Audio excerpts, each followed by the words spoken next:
Take your position. Okay, we're going to start today. Welcome to the committee, our Education, Energy, and Environment Committee. We're going to start with Senator Lamb on Senate Bill 627, Korean American Day. Senator Lamb, take the time you need to present Senate Bill 627. Mr. Chair, this should not take too much of your time because, one, this is a bill that's probably been familiar to this committee. I think this is the third year, hopefully the third time's a charm here. And it's also sponsor only, so it's just, you're just stuck dealing with me. Sorry. So for the record, Clarence Lamb, Senator District 12, representing Anne Arundel and Howard counties, here to present Senate Bill 621, Korean American Day, and here to seek your support in acknowledging the valuable contributions that Korean Americans have made throughout the history of our nation and also through the state of Maryland. And this is by designated January 13th as Korean American Day every single year. This date holds particular significance as it marks the arrival of pioneering Korean migrants to the United States 121 years ago, back in 1903. Over the years, the Korean American community has played a vital role in shaping our society. Their courage has been evident in various national conflicts. Their impact extends to advancements in sciences, arts, and humanities. Notably, a Korean American achieved a milestone in the field of medicine by completing the first beating heart transplant for coronary artery disease. Our focus also extends to recognizing the significance of the Korean American community in Maryland. The Baltimore metropolitan area is the home to the largest Korean American population, one of the largest Korean American populations in the nation, with over 30,000 individuals of Korean descent residing here in Maryland alone. In 2005, the U.S. House and Senate unanimously passed a resolution supporting the establishment of Korean American Day nationally. Today, we urge Marylanders to join this initiative and officially commemorate Korean American Day on January 13th for years to come. To honor the contributions of Korean Americans, we encourage implementing programs and ceremonies and other celebratory events within our community after the recognition of this, hopefully in statute. So kindly ask for the consideration and support of Senate Bill 627, which aligns our commitment as a state to recognizing and celebrating the robust Korean American community here in the state of Maryland. Also want to thank Senator Hester, who is a co-sponsor, who's worked tirelessly on this bill with me over the years as well. I know there are many members of the Korean American community who are very supportive. We've asked them just to submit written testimony to help streamline this hearing. And with that, and I want to appreciate their continued support on this effort too. With that, that is the bill. Happy to pass it. There's no one else here. Happy to pass it back to the chair. Okay, questions for Senator Lamb? Senator Hester. Thank you. Senator Lamb, thank you for your leadership on this bill. I think it's a really important bill to pass this year. I was just curious, it was the last year in the House, how many people came down? It was do you remember the actual number? It was scores of people, probably 60, 70 people. You know, and we didn't want to gum up this committee anymore. So, you know, I know there are a lot of folks that are very supportive. I heard from them over the last couple of days too. I told them just to send in written testimony because I think that's the best way. Thank you very much for your consideration. Support at this time. The committee very much appreciates that. Okay, any additional questions for Senator Lamb? Okay, seeing now that concludes bill here on Senate Bill 627. Senator Hester. Are you ready to roll on Senate Bill 992? Can you? You're not. Okay.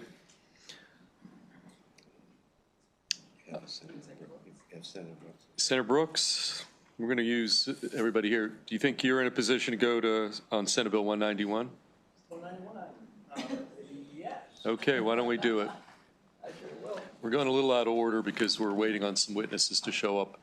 So Senate Bill 191. State designation, state song, the heart of Maryland.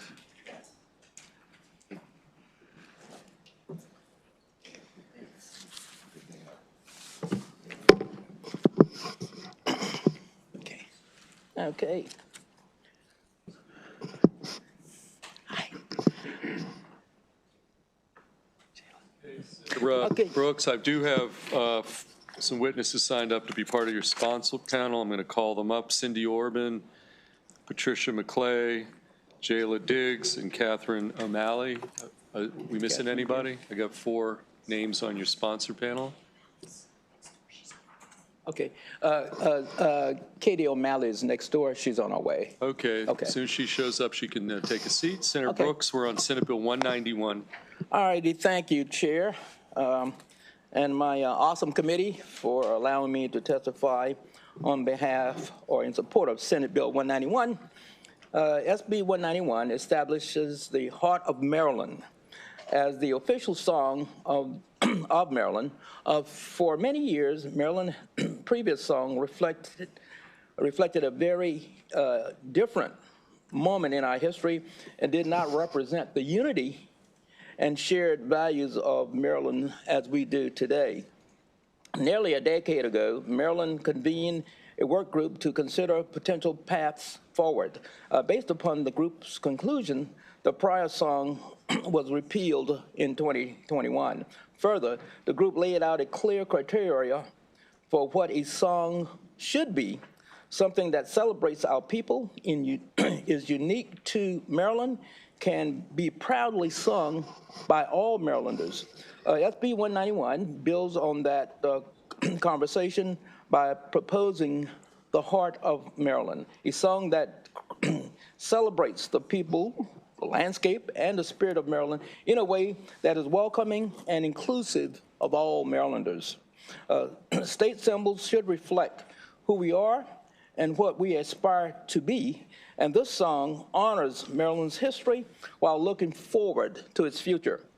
I am honored to have, for that reason, I respectfully request a favorable report, and I am honored to have the singer-songwriter presented today, Jayla Elise, and with the chairperson's permission, would like to have Jayla sing her song, but we can have the testimonies. Why don't we take the testimony and the coup de grace will be the song. I like that. And we've been joined by Katie O'Malley, our former First Lady. Okay, who would like to testify? Let's leave the singing for last. How about who would like to testify? Each of you are going to be on the up to 2-minute clock. And whoever wants to grab the mic, just why don't you start? My name is Cindy Urban, speaking in support of Senate Bill 191. I am an active member of the Talbot 250 Commission, but I speak for myself today, not for the commission. At a Maryland 250 Commission convening in Crownsville, I heard Jayla Elise sing Heart of Maryland, channeling her love for and connection to our state in a beautiful tribute. Since 1939, there have been many, many efforts for change. And a 215 advisory group convened was comprised of historians, scholars, musicians, academics, and archivists, as well as a Maryland State Commissioner. They determined My Maryland should be removed, acknowledged that perhaps a period of observation, perhaps 10 years, might be needed, but unanimously adopted criteria for a new state song. I'm a proud Marylander whose forebears came to Maryland as indentured servants in the mid-1600s. I am deeply connected. I am rooted in Maryland. I love this state. And I know that Marylander Jayla Elise loves our state as well. Her song comes from her heart. She sings it from her heart. It touches my heart, and I believe it will touch others. This is not a partisan issue. The state advisory group agreed on the criteria, and all of those criteria are met in Jayla's song. In this milestone year, the semi-sesquicentennial, I ask that you support this bill in committee as it moves through the Senate and with your colleagues across the hall. With your voice and your vote, make Heart of Maryland this heartfelt tribute to our beloved state, written by a Marylander, our state song. In this 250th celebratory year, I ask that you choose to leave this lasting legacy to the people of Maryland, the state we all love. Thank you. Okay, thank you. Why don't we go next? Hello, my name is Patty McClay. I am a Maryland 250 Commissioner, but I'm testifying today as a Maryland resident on behalf of Senate Bill 191. So, like everyone else does these days, I ask AI, why do we need a state song? The answer, States adopt an official song to create a sense of cultural heritage, community unity, and state pride. Now, I totally agree with this statement, and Jayla's song checks all the boxes. However, what AI does not include in its answer is the impact a song like Jayla has on each of us when we hear it or sing it aloud. As a physician with a background in neuroscience, I would like to state that Jayla's song has the capacity to lower our stress hormones and raise those body chemicals that act to calm us, or even better, make us feel challenged, all while increasing our feelings of trust. And no matter our race, ethnicity, or cultural background, the words of this song act to connect each of us, not only to our great state, but also to each other. Music is universally beneficial to all, and a song like The Heart of Maryland acts as a powerful tool to create positive emotion about ourselves and our state. When we hear the melody and words of this song, its poignant meaning and powerful inclusivity has the capacity to slow our heart rate, boost our mood, improve our memory and focus, lower our blood pressure, and foster greatest social connection. Essentially, the song serves to make our entire bodies healthier, all the while uniting us as Marylanders. So if feeling lonely, sing Together We Stand in the Heart of This Land. Or if feeling anxious, hum the words, we've weathered time, we've stood as one, creating hope with every sun. Jayla wanted to write a song that would unify all Marylanders, and I want to add that based upon science, the song does just that. Senators, please vote yes and adopt The Heart of Maryland as our official state song. Thank you. Okay, thank you for your testimony. Let's go to Katie O'Malley. Good afternoon, members, Chair Feldman, and members of this fine committee. My name is Katie O'Malley. I'm the Vice Chair of the Maryland 250 Commission, and I urge a favorable report on Senate Bill 191. The Heart of Maryland was written by this wonderful 22-year-old singer-songwriter, Jayla Elise, who is here with us this afternoon, and she will perform, I'm told. She's from Cambridge, Maryland, formerly of Prince George's County, and she wrote this song for the Maryland 250 Commission. I've heard it sung several times as being a co-chair, and it really is a really lovely song. Jayla has sung The Heart of Maryland at league baseball stadiums, minor league baseball stadiums throughout the state of Maryland, in schools where she's also inspiring interest in young Marylanders in the 250th, and at many community events in the Waterfowl Festival in Easton last November. In the semi-quincentennial year, the Maryland 250 Commission is leading an inclusive statewide commemoration throughout Maryland, guided by executive order from Governor Wes Moore, with themes of history, civics, and service. Jayla's word in The Heart of Maryland are very much in sync with the intended unity and togetherness of the semi-quincentennial, and you can see that I've said that very correctly because I've practiced it many, many times. It's very hard. She's done this with the natural beauty and spirit of the people throughout our state and with a focus on our future. Maryland has not had a state song since 2021 and is one of just 2 states, guess what the other one is? New Jersey, that does not have a state song. Maryland needs a state song, and I can't think of anything more appropriate than Jayla Elise's The Heart of Maryland. I encourage, again, a favorable vote on Senate Bill 191. Thank you. Okay, the suspense is okay. Jayla? Do you want to testify first and then sing, or you're just going to go? And by the way, either way, put the mic, get that mic next to you, because we're beaming out to millions and millions of people. Well, thank you for letting me speak. I just want to, thank the committee, Senator Brooks, the wonderful speakers that are here, my team and everyone in the community that supported this song and the journey.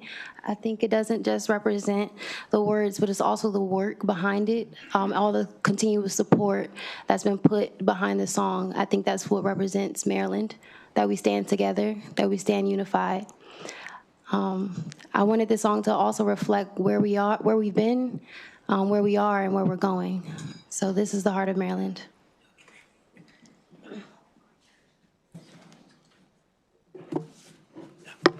Stand here? Yeah, you can stand right there, sure.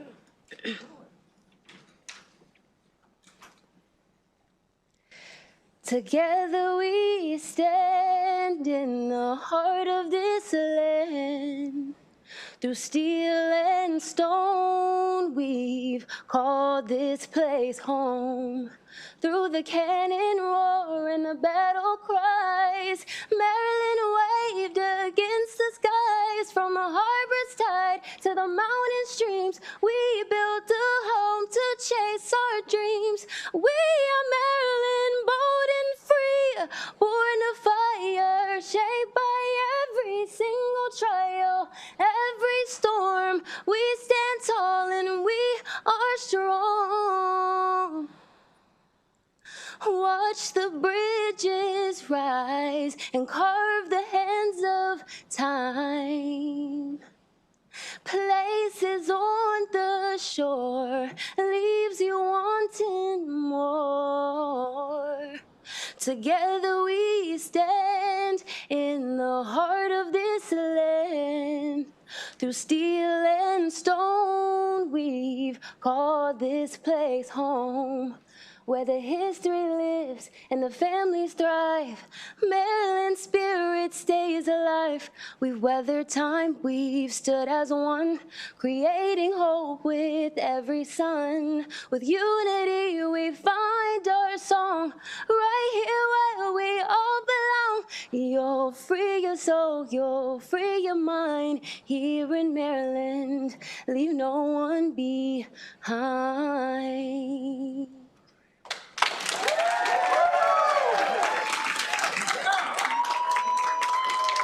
Thank you, everyone. Thank you, Senator Brooks.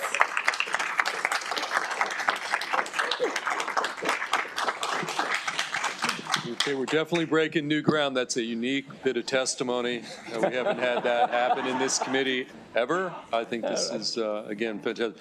Okay, we will take questions from the committee from Senator Brooks or any of the four panelists. Okay, any questions? Yes, Senator Watson.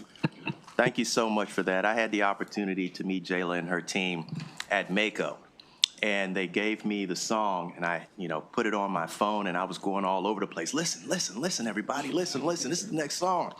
And I'm so glad that you're here today.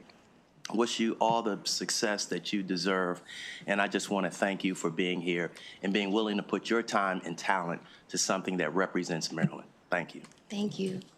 Okay, any additional questions? Okay, seeing none, that concludes bill hearing on Senate Bill 191.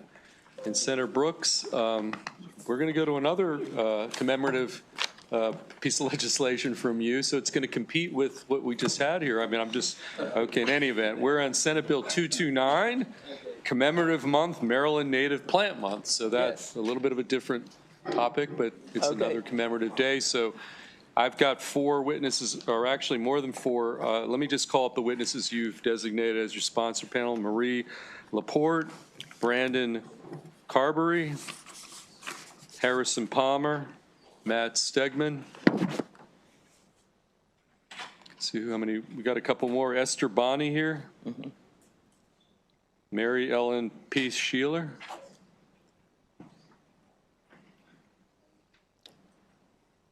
Okay, I called a bunch of names. I see one of those names at the witness table. Yeah.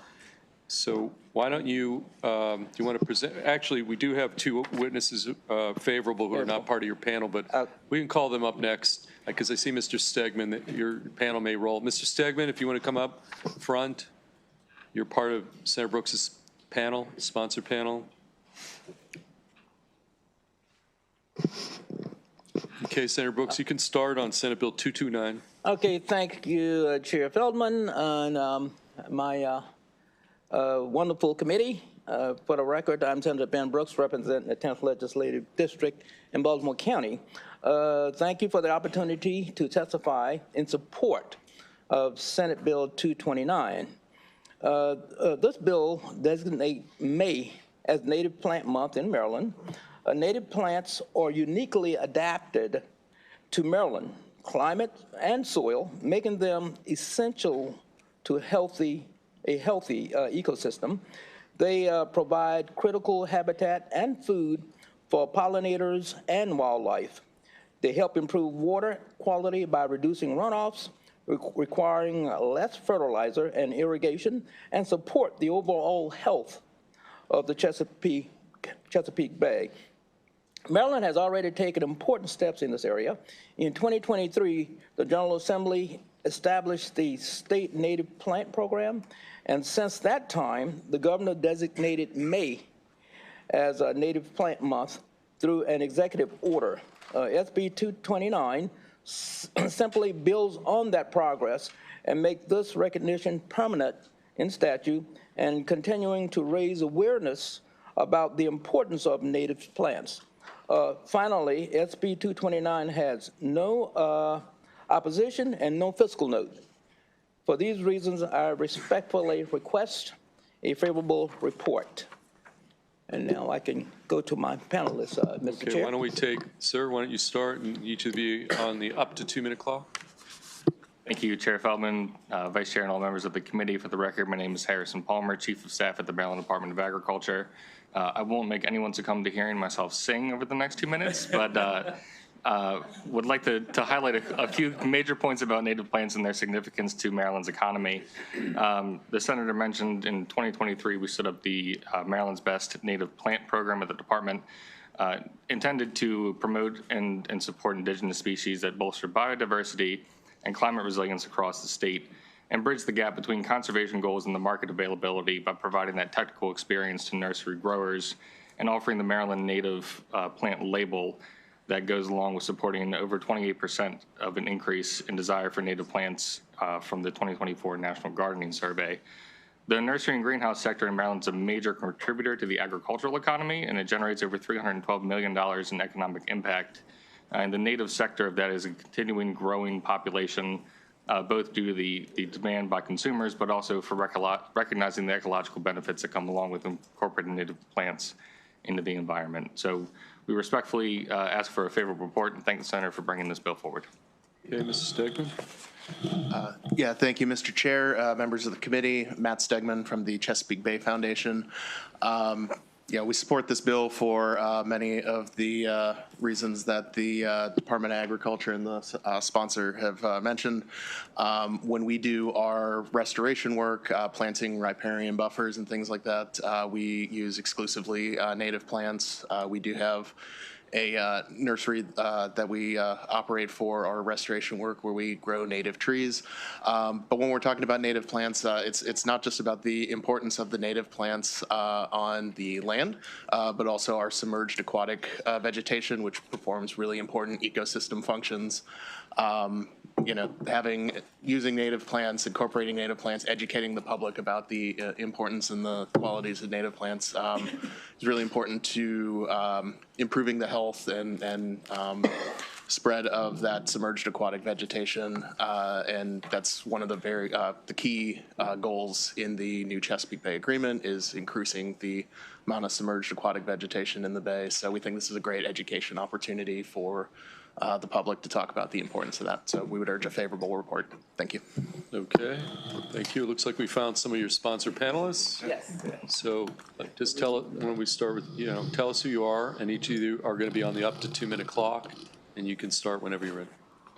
Good afternoon. My name is Marie Laporte, and I'm here on behalf of the Sierra Club Maryland chapter and its 70,000 members and supporters in support of SB 229. Maryland's identity is rooted in native plants.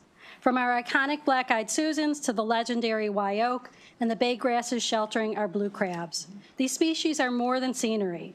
They are the lifeblood of our economy and our heritage, but we are losing them. This decline isn't just an aesthetic loss, it's an economic threat. Deep-rooted native plants act as Maryland's natural water filtration system. By stabilizing our shorelines and capturing runoff, they keep our beaches open, supporting our $21 billion tourism industry, and ensure clean water necessary to sustain our $600 million seafood trade. The disappearance of native plants has triggered a crisis for our pollinators across America. Half of all native bee species are in serious decline, and 1/4 of native bees are now classified as rare, threatened, or endangered.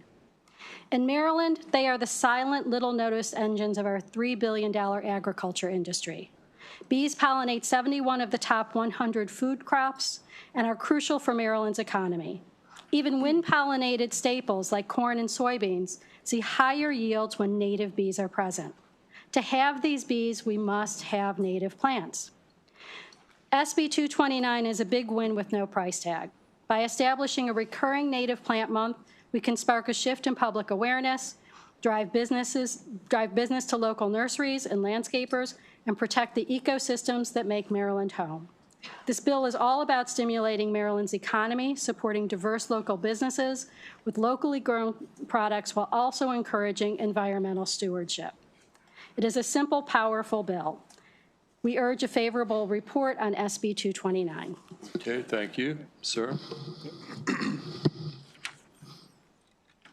Do I hit this button? No, don't touch that. Good afternoon. My name is Brandon Carberry, and I own a Maryland native plant business called Ecoplantia. We print landscape designs on biodegradable paper, which shows the gardener which plants go where, and we include all the corresponding plants in the same box, and we ship these garden kits out nationwide. I'd like to speak not only from an ecological perspective, but from an industry perspective. Maryland's horticultural industry generates nearly $1.7 billion each year, supports over 21,000 jobs, and includes more than 300 nursery farms growing plants across nearly 30,000 acres of land. $463 million in Maryland plants, or in plant sales, come from Maryland-grown material. 1 in 5 consumers purchase native plants in the state, with that number growing each year. Native plants support a growing network of Maryland businesses and workers that includes seed collectors, seed growers, wholesale nurseries, retail garden centers, landscape designers, landscape contractors, and the educators helping the public to understand why these plants matter. When we recognize native plants, we are also recognizing an entire in-state economy built around restoration, horticulture, and responsible land stewardship. Designating May as Maryland Native Plant Month would help increase public awareness at the exact time of year when homeowners, businesses, schools, and communities are making planting decisions.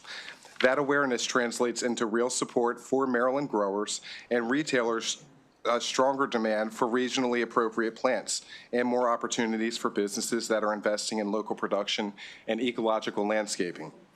Native plants are one of the clearest places where ecology and economy meet. Supporting them means supporting Maryland landscapes, Maryland businesses, and Maryland communities at the same time. I respectfully urge a favorable report, and thank you for your time. Thank you. Ma'am, go on.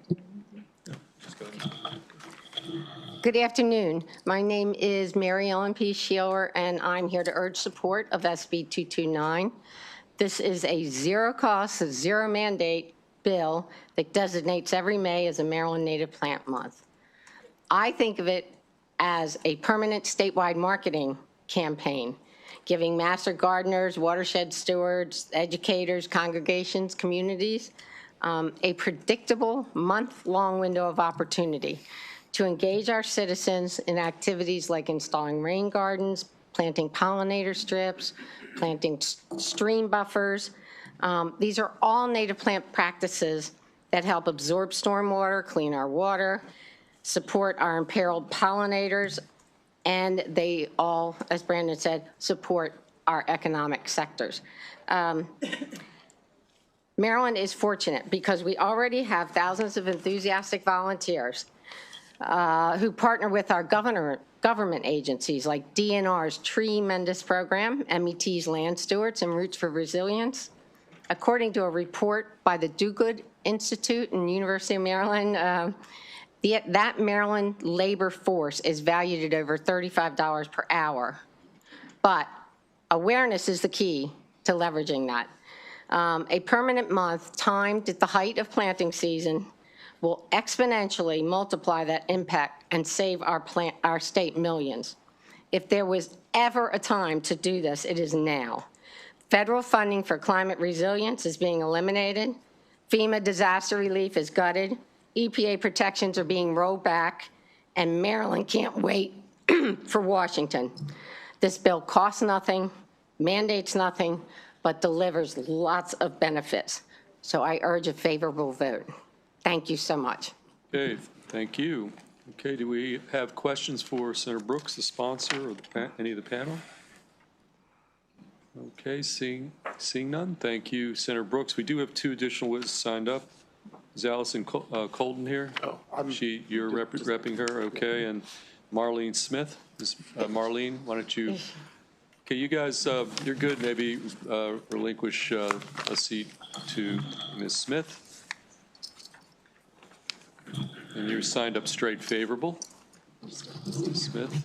Yeah, because you talked. And you'll be on the up to 2-minute clock, okay?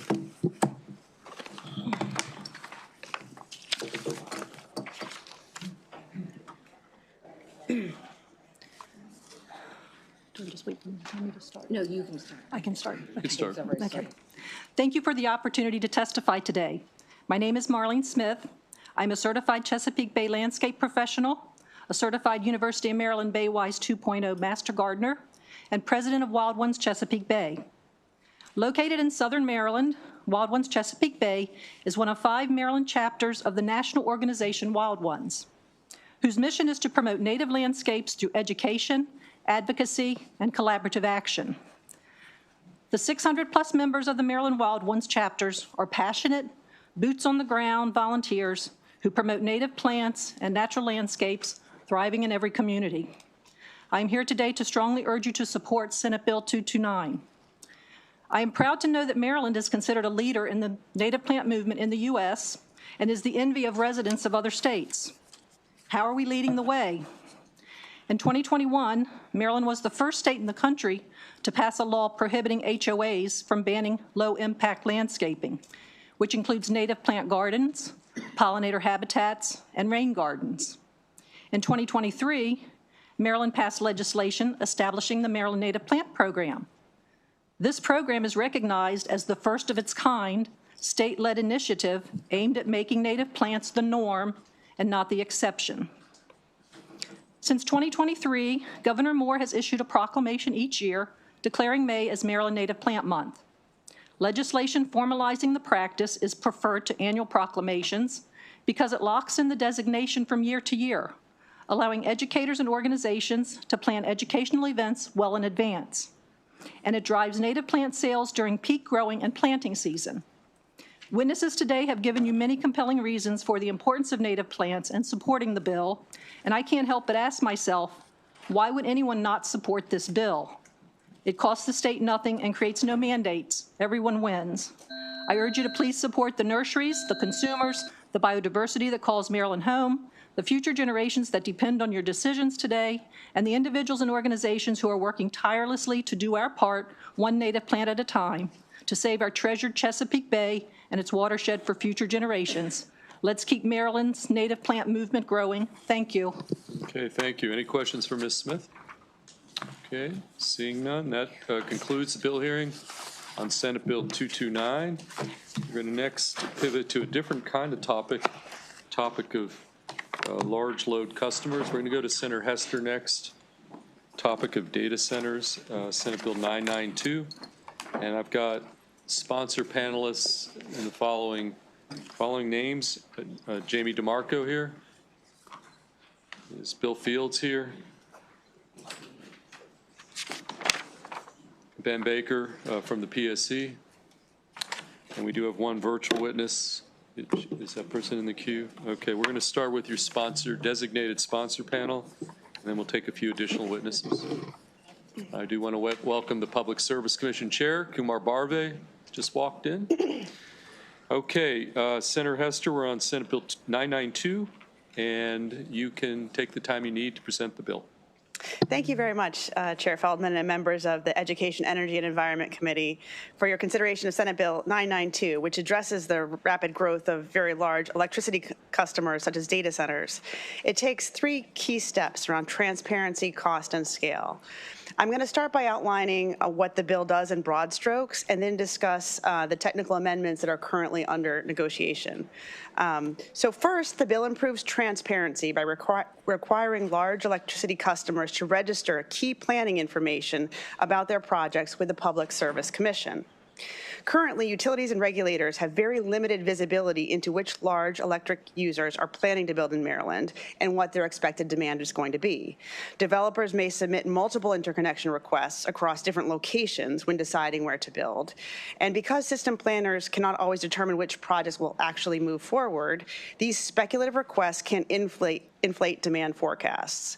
When planners prepare for the demand that may never materialize, it will contribute to higher capacity procurement and infrastructure planning costs. So by requiring this registration, we will provide our regulators at the PSC with better information about the timing, scale, and likelihood of the large new electricity demand, allowing Maryland to plan infrastructure more accurately and avoided unnecessary costs. Second, the bill ensures that the costs associated with serving these large new electricity loads are appropriately designed to those customers rather than shifted to other ratepayers. As this committee knows all too well, we are part of the PJM regional electricity market, where recent discussions have gone on about how the costs associated with the 32 gigawatts of new loads, such as the capacity and the cost related, such as capacity procurement, may be allocated. In some of the deliberations, PJM is anticipating directing the cost and the risk to customers in a specific transmission zone, even when they are derived by a specific project. So Senate Bill 992 helps to minimize this risk by ensuring that PJM curtailment obligations and certain capacity-related costs associated with the large loads can be passed through from the electric zone to the customer responsible for creating that demand. Finally, the bill updates state law to reflect that the scale of the new electricity demand by lowering the definition of large load customer from 100 megawatts to 25 megawatts. There's some technical considerations around capacity that are still under discussion, but this change would also be made in the next Energy Act statute. So finally, as I mentioned, we're continuing to work with all of the stakeholders, the Maryland Energy Administration, the Public Service Commission, the Office of People's Counsel, and many representatives of the data center industry on amendments to refine the bill and address their concerns. I want to just foreshadow where we think we are at with these important but technical amendments. Technical meaning they're technologically complicated, that is. So the first one is to allow for the commission to develop the large load registry process, to require inputs from the large load customers and from distribution utilities as necessary to ensure the validity and the integrity of state and regional load forecasting. The second is the negotiation of the timing of the large customer registration to be at a time when the contract is signed with a load serving entity in the state. And this timing we're trying to get exactly right so that it's not too early to infringe on any of the confidentiality, conversations that are going on, but still be at a time where it is good for load forecasting. Third, to ensure that the commission establish a process currently in item C26 and make sure that that process stays in the bill and that process is robust. It would empower the commission to establish any other standards or data collection that the commission considers necessary to help determine the impacts of the large load customer upon the electric system, as well as the timing of such impacts, and inform the load forecast used by PJM and the State Energy Planning Office. Fourth, the information that eventually becomes public will be aggregated, and it will be shared, publicly available on an aggregated basis. So it will be as granular as possible when shared without violating any necessary confidentiality. Fifth, there's some modification of the language around curtailment to recommend that the intention is that in the case where the curtailment is called for by PJM due to resource adequacy concerns, large load customers should be curtailed first. The commission will be directed to figure out the implementation. Sixth, we're going to simplify the language around the demand response part of the bill, recommend that the commission develop a voluntary demand response program for large load customers, and remove much of the detail from the process as currently outlined in the bill as introduced. And last but not least, we are removing the tax credit alterations as part of this bill. And so with that, Mr. Chair and colleagues, I would ask for your favorable report on Senate Bill 992 and turn it over to my esteemed panel. We're going to turn it over to the esteemed panel. Who would like to go first? Do you have a sequence, Sarah Hester, on who you'd like to go first? Ben, do you want to start? Sure. Okay, Mr. All Baker. right. Chair, Vice Chair, members of the committee, Ben Baker on behalf of the Maryland Public Service Commission, providing informational testimony on SB 992. We support this idea of the large load registry very much and the intent to improve the load forecasting associated with these customers and their potential impacts to, how would I put it? I mean, this has real cost implications for the ratepayers in Maryland, and we want to make sure that that is mitigated to the extent possible, which is what this registry would help us do across PJM, both with PJM itself and with the other states. And there are other states looking at how we can tackle this problem. Basically heard a lot of the amendments that we've been discussing with the senator today, so not much more to put there, but I am available for questions, and thank you for your consideration. Okay. Mr. DeMarco, why don't you go? Thank you, Mr. Chair, Madam Vice Chair, members of the EEE Committee. Jamie DeMarco, on behalf of the Chesapeake Climate Action Network, we urge a favorable report. I want to again thank Senator Hester for her work on data centers and engaging with PJM on these issues.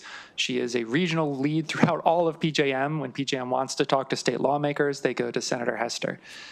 I want to emphasize that the issue of phantom load, where one data center developer has multiple sites and that's counted as 5 data centers instead of 1, is not a hypothetical that might increase costs down the road. That is happening now. PJM's capacity auction is based on anticipated demand 2 years from now, which is reported to them by the utilities. And if a utility thinks there are 5 data centers coming, they will report 5 data centers worth to the PJM capacity auction. That is a factor that has contributed to the PJM capacity auction shooting up to $16 billion, where just a few years ago it was only $2 billion.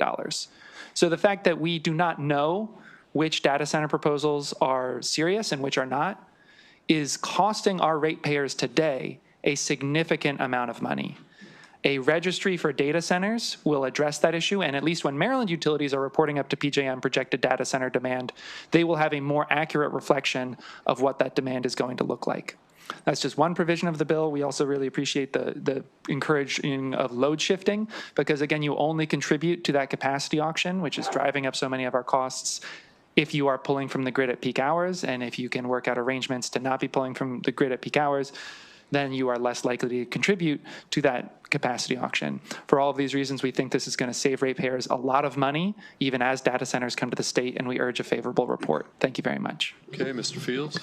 Thank you. Good afternoon, Chair Feldman, Vice Chair Kagan, and members of the committee. William Fields for the Office of People's Counsel, here to testify in support of Senate Bill 992, and we also thank the Senator for her leadership on these issues here and at PJM as well. The Next Generation Act directed the Commission to implement data center tariffs that are focused on protecting customers from additional transmission costs resulting from new data center load. Senate Bill 992 takes important steps to allow Maryland to respond to new developments at the federal level and provide similar protection with respect to capacity costs. In January, the White House and PJM governors called for PJM to undertake a special capacity procurement this September called a reliability backstop auction or procurement. That means that there will be 2 types of capacity costs that can impact customers' bills: the usual PJM capacity market and this special capacity procurement. The rules for the procurement are still being discussed, but despite the White House and governors calling for the costs of the procurement to be paid by data centers, it has become clear that all customers in a zone, including residential customers, could be saddled with costs for up to 15 years from this procurement, and it will be up to each state to protect non-data center customers from paying those costs. Senate Bill 992 gives the Commission clear authority and direction to allocate costs from this backstop procurement to data centers. This is important for assigning costs to data centers that actually come online, but there remains a risk of PJM procuring capacity for a planned data center that does not come online and other customers being responsible for those costs. We appreciate the opportunity to work with the sponsor on amendments to strengthen the bill. In our testimony, we discussed amendments that would require data centers to have a binding financial commitment in place to cover capacity costs before the utility reports that load to PJM to be included in the forecast. We also discussed an amendment that would extend the protection provided in the bill to costs for capacity procured by PJM in its routine capacity auctions, not just the special procurement. Thank you. I ask for a favorable report. Okay, thank you to Senator Hester and the entire panel. Questions? Okay, thank you for your testimony. I'm going to call up a panel of favorable with amendment witnesses. Spencer Rhoda. Mr. Rhoda, come on up. Brian Saylor. Is Mr. Saylor here? Okay, Mr. Saylor. Andrew Zirkle, Maryland Tech Council. And then we do have one virtual witness that we'll bring in. Actually, you can just pull her up. Oh, there you are. Okay. So we've got 4 witnesses, all signed up favorable with amendments, and that's the extent of the testimony. So who wants to start? Ms. Saylor, why don't you start here? Sure. We'll go down the table. Chairman Feldman, Vice Chair Kagan, members of the committee, thank you very much for allowing me to testify. My name is Brian Saylor. I'm a registered lobbyist, and I'm here testifying on behalf of Bloom Energy.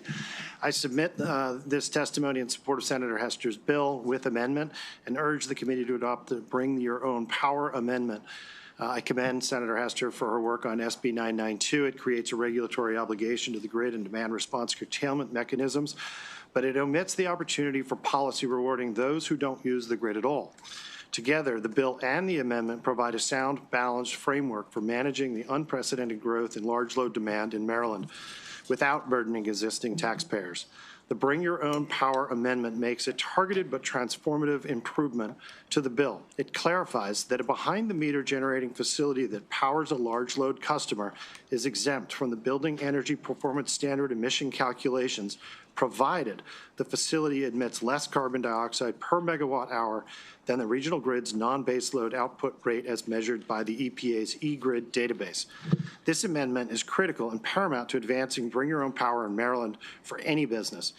It could make or break new investment, job creation, and tax revenue for Maryland. Without the amendment, Bring Your Own Power for baseload generations will likely not happen, and Maryland will see businesses and developers go to other states. Sadly, Maryland will still be the victim of higher rates, more pollution, and environmental impacts of those out-of-state large load customers. A behind-the-meter facility, by definition, draws nothing from the grid. It imposes no transmission costs, no capacity obligations, triggers no curtailment exposure, and requires no ratepayer backstop. It's the cleanest possible outcome for Maryland's electricity system. Large loads served by a dedicated, lower-emitting, on-site baseload generation, fully insulated from the grid. Not to be misunderstood, this amendment does not weaken the regulatory intent of BEPS to make buildings more efficient. The grid power in front of the meter they receive today is exempt. Why should the cleaner than the marginal grid energy supply to the building behind the meter also not be exempt? That's good policy. Maryland has the opportunity to lead here. Senator Hester has created a great bill and an avenue for this. So I urge you to, then the committee, to vote favorably for SB 992 with the Bring Your Own Power amendment. Thank you. Okay, Mr. Rhoda. Yes, I'm Spencer Rhoda. I'm a delegate candidate for 9A. This is an excellent bill. It is a great first step to forecasting our future demand. I agree with pretty much everything the gentleman just said. Lower emissions, what does that mean? Does that mean gas-fired power plants? I'm not sure. I've been here in front of this committee each of the last 3 Thursdays to talk about how we can use data centers to finance our infrastructure build-out for energy. So because we took off all of these power plants from our grid, we're running on a reliability must-run basis for many plants. And data centers, if we do bring them to our state, are anticipated to pull off of that grid. So it's simply going to be a stretch to think that we can do that without directly impacting the wallets of ratepayers. So let's look at how our neighbor states do this. So in Loudoun County, Virginia, they are the main beneficiary of the Northern Virginia data centers. They're pulling in about $800 million. Okay, Virginia as a state, they didn't take enough of an initiative to make it a state-sponsored, to be the main beneficiary. They're allowing the county to do that. In West Virginia, they've passed legislation where the state has really taken the reins on this, and they're the ones who are the beneficiaries. In Montgomery County, right now, the county executive is seeing dollar signs with concerning the Dickerson plant. And I'd encourage, in Frederick, for instance, where there's a large data center community and it's projected probably to be the largest growth in our state, there is quite a lot of talk. There's people running for county legislator that are running simply as their why is to oppose data centers. So I think that this is a great place to talk, but it's too short of a time to be able to really have this discussion. And I hope that we can, with our leaders, have a forum where we can all discuss this in a longer format. Okay, Ms. Zirkle. Good afternoon. For the record, Andrew Zirkle here on behalf of the Maryland Tech Council. We are favorable with amendments on Senate Bill 992. I'd like to thank the committee for having us and this opportunity to speak on the bill. We appreciate the sponsors bringing this bill forward and the goals that the bill sets to achieve, but we believe there need to be some amendments to avoid unintended consequences. Our biggest concern with the bill is that it changes eligibility for Maryland's qualified data center sales and use tax exemption by requiring large load customers to participate in a demand response program and to provide 100% of energy behind the meter or to purchase 100% renewable energy in PJM. That's enough to cover their energy needs. This sales and use tax exemption was just brought forward several years ago, and in an industry that is highly capital intensive and has long development timelines, this could be pretty problematic. Developers make their siting decisions years in advance, and we're concerned that this provision would create uncertainty, complicate financing, add cost, and ultimately make other states more attractive for data center development. Another issue that we have sort of flagged is the actual definition of large load customer. In a bill that contemplates having demand response for large load customers, using load factor as a definition for what a large load customer is could be complicated, just because a large load customer that's operating near that 80% load threshold and is asked to participate in demand response may then go below that 80% threshold and then no longer meet the criteria or definition for a large load customer.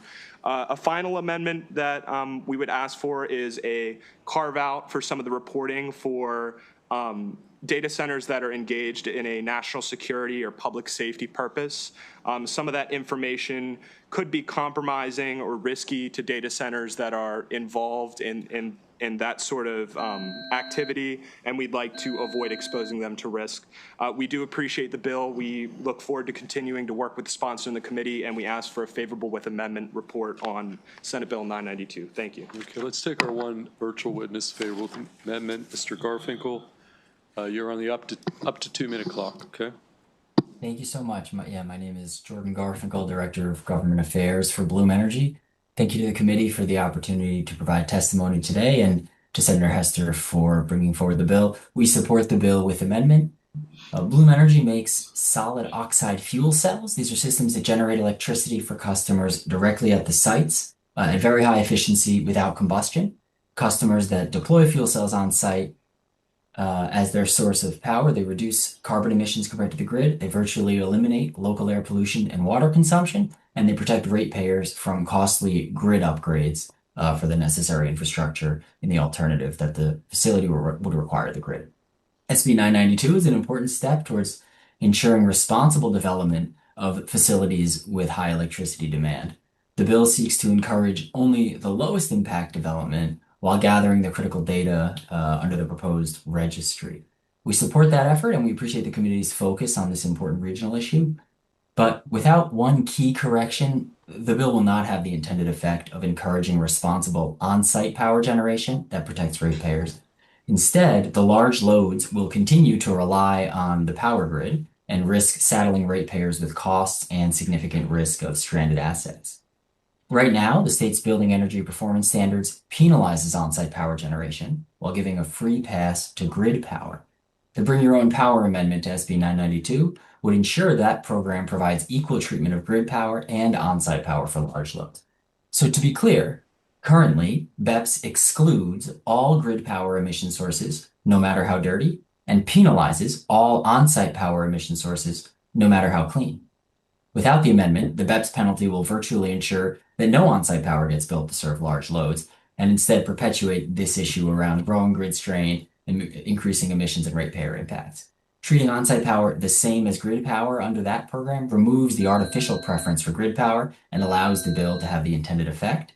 We're eager to continue engaging on these issues. Thank you so much for the opportunity to testify. Okay, we're going to take questions at this time. Any questions? Okay. Seeing none, that concludes the bill hearing on Senate Bill 992. And I'm going to turn the gavel over to the Vice Chair. I'm going to do two bills myself. Thank you, Mr. Chair. We're going to start with Senate Bill 843, Net Energy Metering Sunrise Program and Community Solar Energy Generating Systems Program, or the Sunrise Act. Joining Senator Feldman will be former Senator Rob Garagiola, Scott Elias, Katie Reaver, Charlie Coggeshall, Robin Dutta, and there are more. Mr. Chair, I did not call your name. Okay. Other Mr. Chair. Love you, Delegate Farve, but not quite yet. All right. He's If on you the can panel for grab the your next bill. seat, Yeah, we got and then the second bill.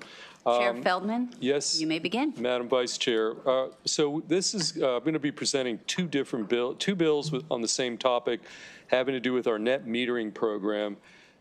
This bill and the next bill, which is Senate Bill 966, which is a cross-file of Speaker Peña-Melnick's bill, it deals with the net metering program of our state, and really arises from a report from the Public Service Commission from November 2025 entitled Net Energy Metering in the State of Maryland, which basically, I would say, was a call to action of sorts to the General Assembly. So for a little historical background, way back in 1997, the General Assembly passed legislation that established a net metering program. The program has grown and been adapted over the past 30 years and has been a very successful program for distributed renewable energy systems like rooftop solar, community solar, that credits consumers for the electricity they send back to the grid.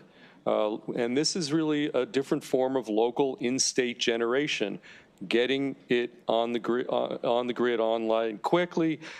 This distributed solar means less that the utilities have to secure, again, helping with our supply side of the supply-demand equation, reducing capacity prices when it comes to energy bills. Currently, the net metering program, and this is in the report from the PSC from November, has a statutory cap of 3,000 megawatts. That's been in place since 2021. Prior to that, it had been 1,500, and it got raised to 3,000 in 2021. And according to the November 2025 report, Maryland currently in 2025, at least as of November, was at 51.23% of the eligible cap, 1,537 megawatts, but with another 2,900 megawatts in the pipeline. So if you put those two numbers together, that takes us to 4,500 megawatts, far in excess of the current statutory cap of 3,000. So as we approach this 3,000 megawatt cap, the PS report, I think, says, look, it's time for the General Assembly to take a serious look at the net metering program, the successes of the program, where we can improve it, not just for right now, but when we get past that 3,000 megawatt, and create a successor program. And we have a couple of different ideas. There's this piece of legislation and the legislation 966 I'll present after this bill. But I would note that this legislation, Senate Bill 843, is the product of a consensus of 4 major trade associations who were represented on the panel over several months leading up to the session. And I will say it was before it was known that the Speaker was going to have a similar bill on the same topic dealing with the net metering cap. But I'm continuing to work with the House and the various solar trade groups on amendments to this bill to bridge the differences between Senate Bill 843 and Senate Bill 966 and how they might actually coexist. So that all said, Madam Vice Chair, I want to lay out the basic framework of Senate Bill 843, which is the bill in front of us. And I do want to emphasize, again, the importance of distributed energy systems like community solar and rooftop as part of the overall strategy to produce more in-state local generation. And as I said, reduces capacity prices, helps to reduce energy bills. I would note also that net metering has been particularly beneficial for our agricultural, farming, nonprofits, and municipal entities who are all eligible to take advantage of these forms of distributed energy systems. So Senate Bill 843 takes on, I would say, 2 big issues. First, we really do need to modernize the current program and at the same time start to devise a net energy metering successor program. And in doing so, we have to always think about market stability. In this case, in this bill, we're talking about improving tracking and transparency as we approach the 3,000 megawatt limit. So what the bill first on that front, Senate Bill 843 does the following. It requires the Public Service Commission to create a standardized statewide capacity reservation system for mature yet not yet operational projects. Because currently, under the current system, projects currently count towards the cap, but only when they become operational. But as we get nearer to the 3,000 megawatt cap, that approach under current law becomes problematic and unworkable because projects can be under construction, yet face the risk that the cap is being hit before the project comes online. So what we're doing here is allowing projects to count towards the cap earlier than that fully operational status. Plus, in the bill, we're creating a cap tracking system. Again, from a transparency standpoint, it's important and necessary for developers, utilities, regulators to manage this transition to a successor program, because developers need to know whether they're within the current 3,000 cap or how close we're getting to that cap. There are long lead times when you're talking about solar projects, and the panel can describe that, the tracking system and some of the transparency, the reservation system and all the like, I think in more detail. The second part of the bill directs the Public Service Commission to start a proceeding by October 1, 2026, and that by July 1, 2027, develop and adopt a new compensation methodology based on grid value, including energy capacity, transmission, and other PSC approved values. It's expected that this will be the successor program for post 3,000 megawatt net metering into the future, and that is will be called the Sunrise Program, which is the title of this bill. Ultimately, that will help contribute to lower electricity prices for all ratepayers, more generation, while striking a balance to ensure that we still have a robust community and residential solar market. The key here on this big first issue is the transition. How do you transition from where we are now as we approach the 3,000 megawatt cap to a successor program that goes beyond? We got to manage that transition in a way that there's predictability, stability, and I think that we're going to continue to work on trying to nail that. The second big issue in Senate Bill 843, which is, I think, very important, it provides more options to make sure that low and moderate income ratepayers have access to lower cost electricity. So what Senate Bill 843 does is it provides additional options to ensure that low and moderate income Marylanders have access to lower cost electricity, particularly through community solar programs. So in current law, 40% of subscribers must come from low and moderate income. That is a requirement under current law for our community solar program. But that percentage, to get to that 40%, has proved very challenging to meet. And these persistent challenges basically, are multifaceted. The panel can talk about it, but we've been relying almost entirely on third-party marketing and contracting alone. What the bill is envisioning is it's simplifying the enrollment process using public agencies rather than just market-only approaches. So what the bill would do is create 2 additional mechanism pathways to assist community solar developers meet the current 40% subscriber low and moderate income requirement. The provision would essentially provide greater bill credits on low-income ratepayers' electric bills, as well as provide an option to provide more resources for the Maryland Office of Home Energy Programs, OHEP, which is the entity, the state agency that provides energy assistance for low-income Maryland ratepayers.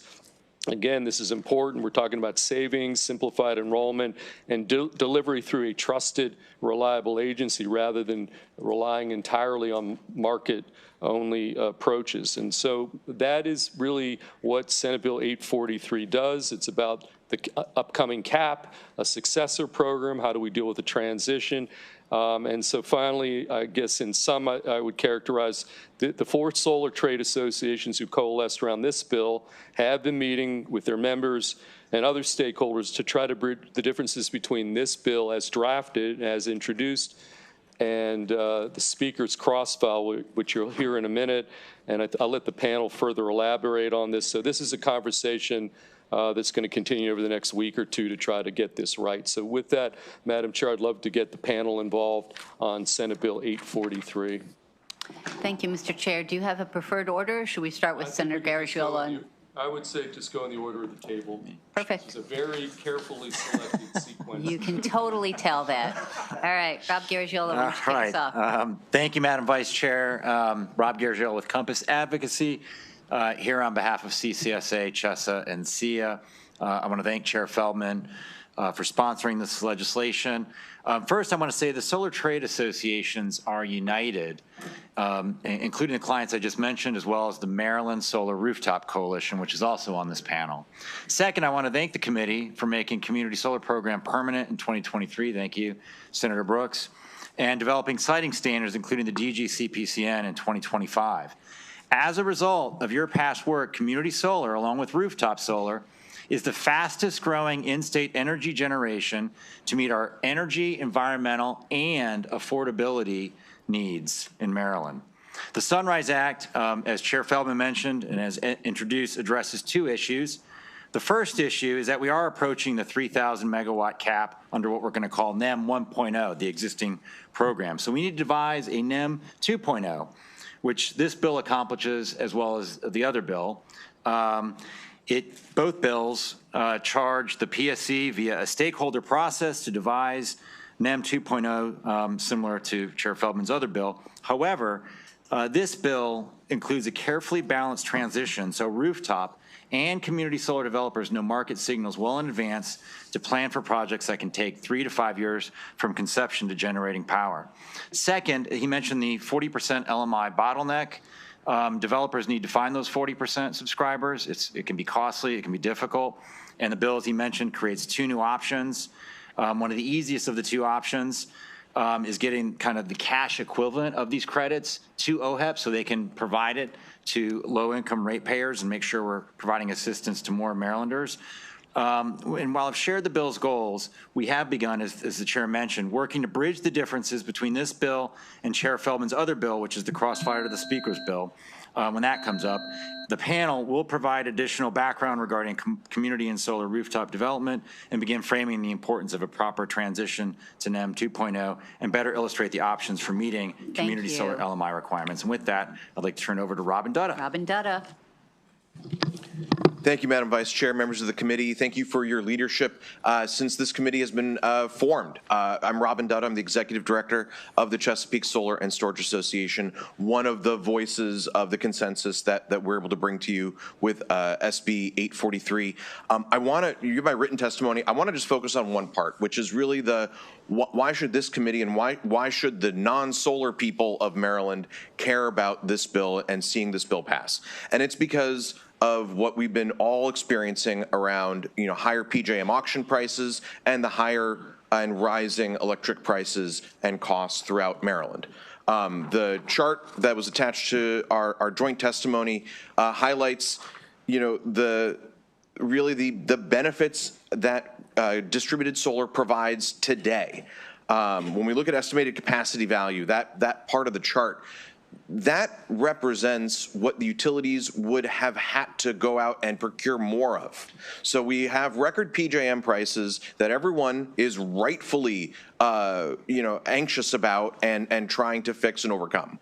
It could have been worse because without the net metering program and without all of the capacity that homeowners and businesses and community solar developers have brought online in order and providing this local generation at the distribution level, utilities would have had to go and procure more capacity on the grid. And that would have cost tens of millions of more dollars than what they already had to do. By making sure that we have a smooth transition from the current program, and you know, whether this bill or 966, which we'll talk about later, you know, it's not a question of where we want to go. It's just about making sure that we want to make sure that it does ensure a smooth transition, does not have unintended consequences, because there's a number of projects that are in development that we don't want to be disrupted, because then that's a lot of benefits that would otherwise be coming online. We don't want to lose that from Maryland and Maryland ratepayers. We urge a favorable report. Thank you very much. Good afternoon. My name is Scott Elias. I'm a director at Clean Capital. I am the co-chair of the Solar Energy Industries Association's Maryland Committee, and I am the vice president of the CHESA board. Clean Capital financed Howard County's 29 megawatt aggregated net metering PPA. We own community solar on a Superfund site in Elkton, and we are financing community solar projects across the state. And those projects are going to be delivering and are delivering utility bill savings to LMI households across the state. Now, I want to be clear, net metering has played an essential role in making this all possible. It has helped drive the growth of the distributed solar industry. It has attracted billions of dollars in private investment and tax revenue across the state. And it has enabled Maryland to have a nation-leading community solar program which reduces electricity bills for renters and low and moderate income households. And net metering reform is hard. In California, it was quite ugly. The Sunrise Act represents an opportunity to get the next phase of net metering policy right, where other states have failed. It reflects a thoughtful evolution of Maryland's framework guided by 3 core principles: protecting ratepayers, supporting continued growth of the solar industry, and ensuring that prior investments retain their value. And it does that because it establishes a transparent transition to a successor program once the state reaches the 3,000 megawatt net metering cap, which this Senate only passed a couple years ago. And it does that by moving from retail rate net metering, which is really a proxy value for the value of solar, towards a more precise value of solar framework determined by the Public Service Commission, the experts that really know how to quantify that. And at the same time, the Sunrise Act appropriately protects operating projects and those already in advanced stages of development. So what it does is it gets right this balance that projects that have secured a position in the community solar queue, that have represented significant investment, will be protected, and that the rules of the road won't change. And it ensures that there are real maturity requirements that ensure real skin in the game, but it also makes sure that they're not stuck by a rigid place in service deadline. And for that reason, we support a favorable report of this bill. Thank you. Thank you, Madam Vice Chair Kagan. Thank you, Chair Feldman, for sponsoring this legislation and your leadership on community solar in the past, as well as Senator Brooks. My name is Charlie Coggeshall. I'm the Mid-Atlantic Director for the Coalition for Community Solar Access. CCSA is the National Trade Association representing the vast majority of community solar market actors that are out there in Maryland and across the country. Over the past several months, we've been working with fellow trades to develop Sunrise and ultimately with Chair Feldman. And as everyone has already kind of alluded to here, it's really kind of accomplishing or attempting to accomplish the same objectives as what is SB 9666, which is the Speaker's bill, which is to transition the state's net metering regime to a successor program. And we agree with that. We agree that it's time to evolve. There's other tools, there's other examples and experiences from other markets to take advantage of there. And we also agree on the kind of pathway for doing it, for actually developing the successor program and having a PSC-led process. But as has been emphasized here, it really boils down to the transition process that we are kind of most focused on right now with regards to the Speaker bill, with regards to kind of how we've laid it out in the Sunrise bill, for ensuring that market certainty, transparency is maintained so that there's not a major disruption to the market at a time when, as we heard from the prior panel and already again today, that energy demand is something that is growing substantially in Maryland. You need as many resources as you can. There's not an issue of all 3 gigawatts coming online from net metering next year. It's going to take several years. And so a disruption will prolong kind of the ability to take advantage of these projects. I'll also just briefly note that the LMI solutions that Rob mentioned are kind of a key aspect of that, of enabling faster, more implementation of projects and spreading more benefits. So I appreciate your hearing us out, and I appreciate a favorable report on SB 843. Thank you. Thank you, Vice Chair Kagan, members of the committee. My name is Katie Reaver. I am with IGS Energy and here on behalf of the Maryland Rooftop Solar Coalition. MRSC is a trade association of about a dozen national, regional, and local companies that are focused on building and growing the rooftop market here in Maryland. Although each installation is small, maybe 8 to 10 kilowatts each, together we are mighty. The residential rooftop industry has installed about 1/3 of all of the solar currently installed in Maryland. We also understand and agree with the need to evolve net metering in the state of Maryland, both for community solar and for rooftop solar. And for us, this transition is really, really key. And I would just highlight that the needs of the rooftop industry are different. Although both segments need a smooth transition, what that looks like is very different for the rooftop industry versus the community solar industry.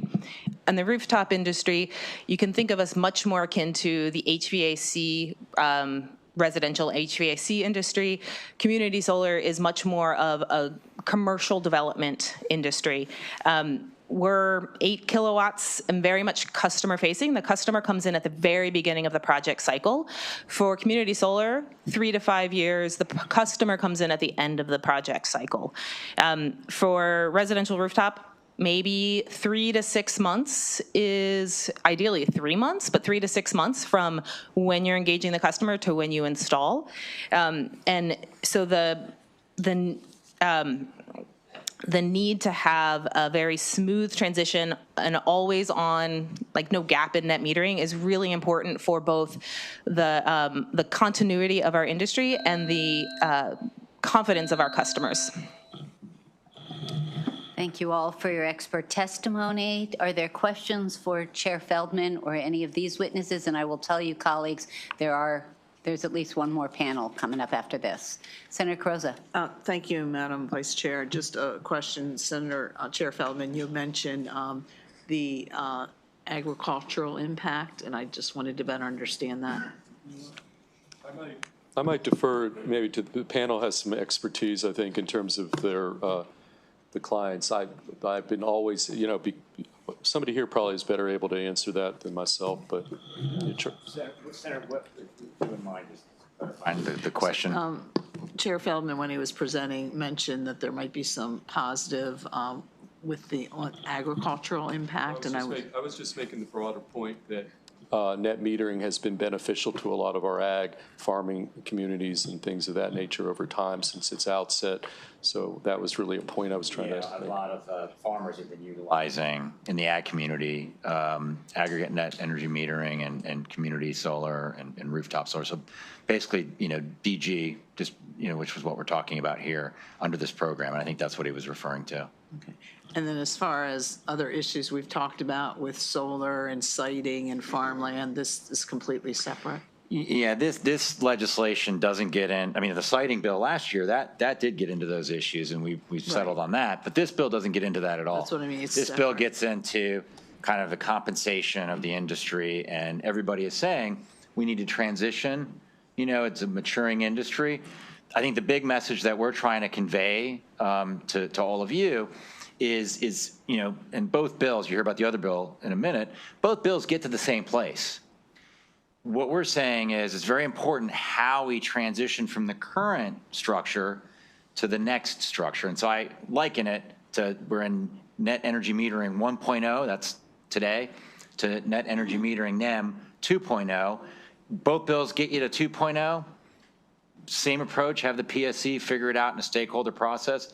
The key is, and again, we're talking about the bills as drafted, and there have been some discussions on the House side because they had hearings earlier, so we've had some very good conversations over there. But the key thing, the key takeaway is on that particular issue is how we transition to make sure rooftop, which is slightly different, and again, we're all united up here in the same voice, different needs, but making sure that the transition's smooth for that sector so we don't interrupt it, so you don't have a customer, they're being marketed to for one thing, and then it changes on them before they get it on their rooftop. That's what we're trying to avoid with the rooftop, and same with community solar, except there's a longer runway.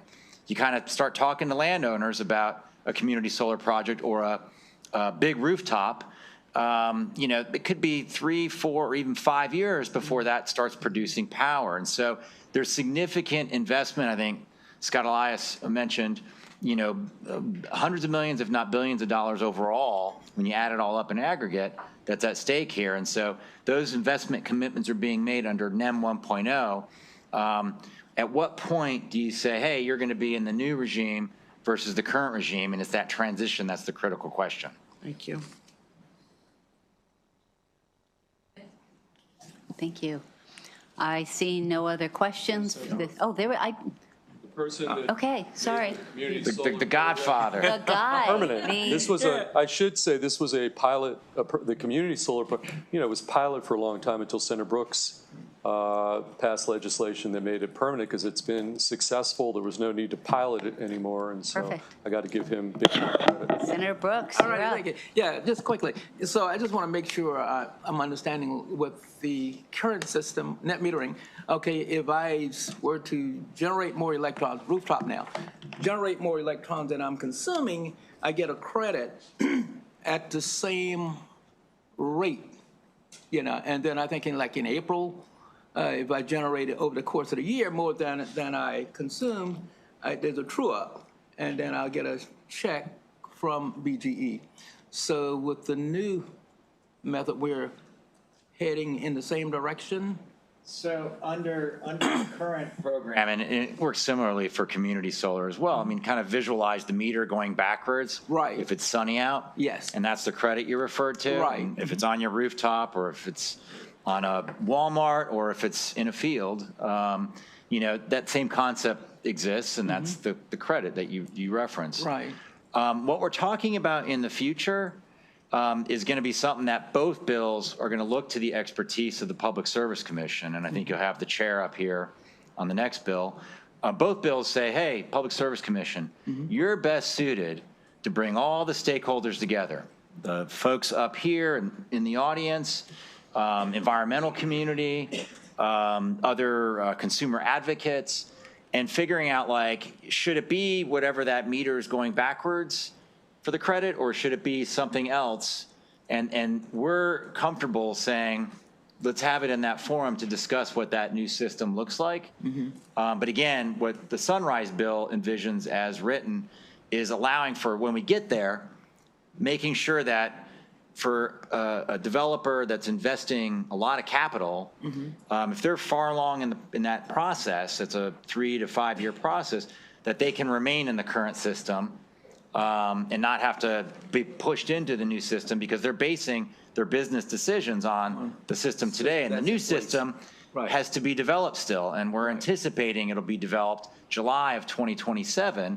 But even on that date, you know, if you say to that developer, hey, whatever the system that the PSC devises that everyone participates in, July 1, everyone's going to get compensated under the new system, that would be unfair to a developer who might be further along in the maturity of a project, you know, and so you would say, okay, well, if you're far enough along, you should be under the current system, but if you're just coming up with the idea or looking for a landowner to do a project, maybe you'll be in the new system. And that's really kind of the thrust of kind of the distinction about, you know, what we're trying to advocate for a little more from a transition standpoint. And okay, just add just on that in terms of timeline. So under the bill, the Public Service Commission directed start a proceeding starting October, I think, of 2026, but by July 1 of 2027, come up with a compensation methodology that's more of the modern world. I mean, you know, this has been a model program because we've been able along the way to make adjustments and modifications. I think what we're looking is we want to continue to be the model for the nation by updating, again, the compensation methodology, even I think even things that would be on the table. Again, this is purely going to be within the purview of the Public Service Commission. It's not written in the bill. We're telling them to do this kind of proceeding. But, you know, even when you talk about the credits, going back to the grid or the methodology to compensate the that's on the table because we want to, come into, this is 2027 and this is not 1997, which is when this program started. So this is all, I think, part of the conversation. All right, thanks. Thanks, Madam Vice Chair. May I add Please, to Ms. that, Reaver? please? Thank you. Senator Brooks, 2 points I think that I would add to Rob's commentary. So one, I think with regards to the commission conversation, what we'd like to see is the ability for them to think about, in terms of net metering 2.0, what does net metering 2.0 look like for community solar, and what does it look for behind the meter solar? Because they are different products, they're different. One's on a customer's roof and offsetting their load, and one's on a field and doing virtual credits. It very well could be that the appropriate structure is different. The second piece, Rob mentioned a July 1, 2027 date for net metering 2.0 to be available. For the rooftop industry, we need to know 6 months in advance what we're going to be selling into. We need to redesign our products. We need to retrain our sales forces. We need to figure out we need to work on that transition. So we need that 6 months of run space. But then also, if the commission has an order on July 1, 2027, are the utilities ready to start accepting applications on July 2? So, we both need so if there's a July 1 order and then the utilities need 6 to 9 months to implement that would work well for the residential rooftop industry because we get 6 to 9 months of visibility with time for implementation, and then the program can open January 1. Those are some of the transition details that we've been thinking about. Okay. Senator Brooks, you good? I'm good. Excellent. All right. I see no other questions from colleagues, so thank you, witnesses, and thank you, Senator Feldman. Next up, and I might not have, let's see, have we had David Murray, Charlie Coggeshall, Melanie Santiago Mosier, David Simmons, Bill Castelli, I saw Camille Fesh. And yes, we will have our friend, former delegate, PSC chair, my constituent, Kumar Barve. Can I just add, Chair Barve was actually technically supposed to be on the sponsor panel, so it's a little bit of an oversight on that. That's okay. No, but he's favorable with amendments, so we're going to take him last. Okay. Sorry, Kumar. Okay. All right. Let's go down the line. In that case, I'll begin. Thank you, Vice Chair Kagan and Chair Feldman, members of the committee. David Murray here with Turning Point Energy. And I do want to reflect upon the leadership of Senator Brooks and Senator Feldman for ushering this program in 2023. Were it not for this program and the 2021 net metering cap, we would not have nearly 3 gigawatts of distributed solar energy in the queue right now. And why that's important is because Maryland is facing a resource adequacy crisis, and distributed energy is the fastest form of energy that can get on the grid. So because of your leadership, we have this energy that is ready to go in the next 3 to 5 years, which sounds like a long time, but in terms of energy, that's fairly fast. Now, we talked a bit about net metering, but I do want to focus on the low to moderate income piece because a critical component of what this bill, the Permanent Community Solar Program, did in 2023 was establish that 40% of the beneficiaries of community solar would need to save 10% at least on their energy bills, and all those customers needed to be low and moderate income. Now, the challenge, though, is that the hardest customers for us to reach were often the most vulnerable. So in partnership with ratepayer advocate Laurel Peltier, we said, why are we trying to spend money knocking on doors, making phone calls, running digital ads to get folks to sign up for community solar? Why don't we just take the money we otherwise would have spent signing these customers up in writing a check to the Strategic Energy Investment Fund to then directly serve the most vulnerable customers in Maryland. And so for that reason, we have this wonderful idea to ensure that we are directing funds to the Office of Home Energy Programs, which knows these customers, that is a trusted relationship with them, and ensure that they have the money to address high bill impacts. And for a 5-megawatt project, like one of them that we're developing in Kent County, that represents nearly $200,000 per year for one community solar project. And that's going to do a lot of benefits for customers across the utility territories. Thank you so much. Good afternoon. Chair, Madam Vice Chair, members of the committee. For the record, Camille Fesh on behalf of Solar Landscape, favorable with amendments on SB 843.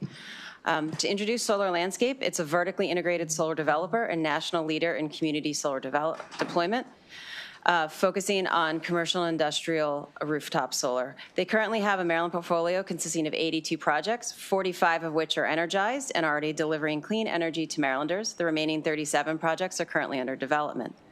All of these projects, as this gentleman here to my right was talking about, are committed to providing at least 51% of the energy produced to either low-income or low to moderate-income households. In our conversations with committee members, we've heard an appreciation for the difference between rooftop, commercial and industrial rooftop, and ground mount solar. However, this bill does not make this important distinction. The bottom line is that in order to combat rising prices, Maryland needs to produce more electrons and get those electrons to the grid as fast as possible. Commercial and industrial rooftop solar has the advantages of being able to come online quickly and be sited where there's already distribution and transmission. Maryland's success with energy production will depend in no small part on ensuring this segment of the market is viable during the transition period and beyond. And beyond what is in the works with projects today, it is important to note that it is estimated that there is at least 1 gigawatt of viable but currently unused commercial and warehouse rooftops in Maryland. To put this in perspective, this would generate as much or more new energy than adding 1 nuclear reactor to Calvert Cliffs.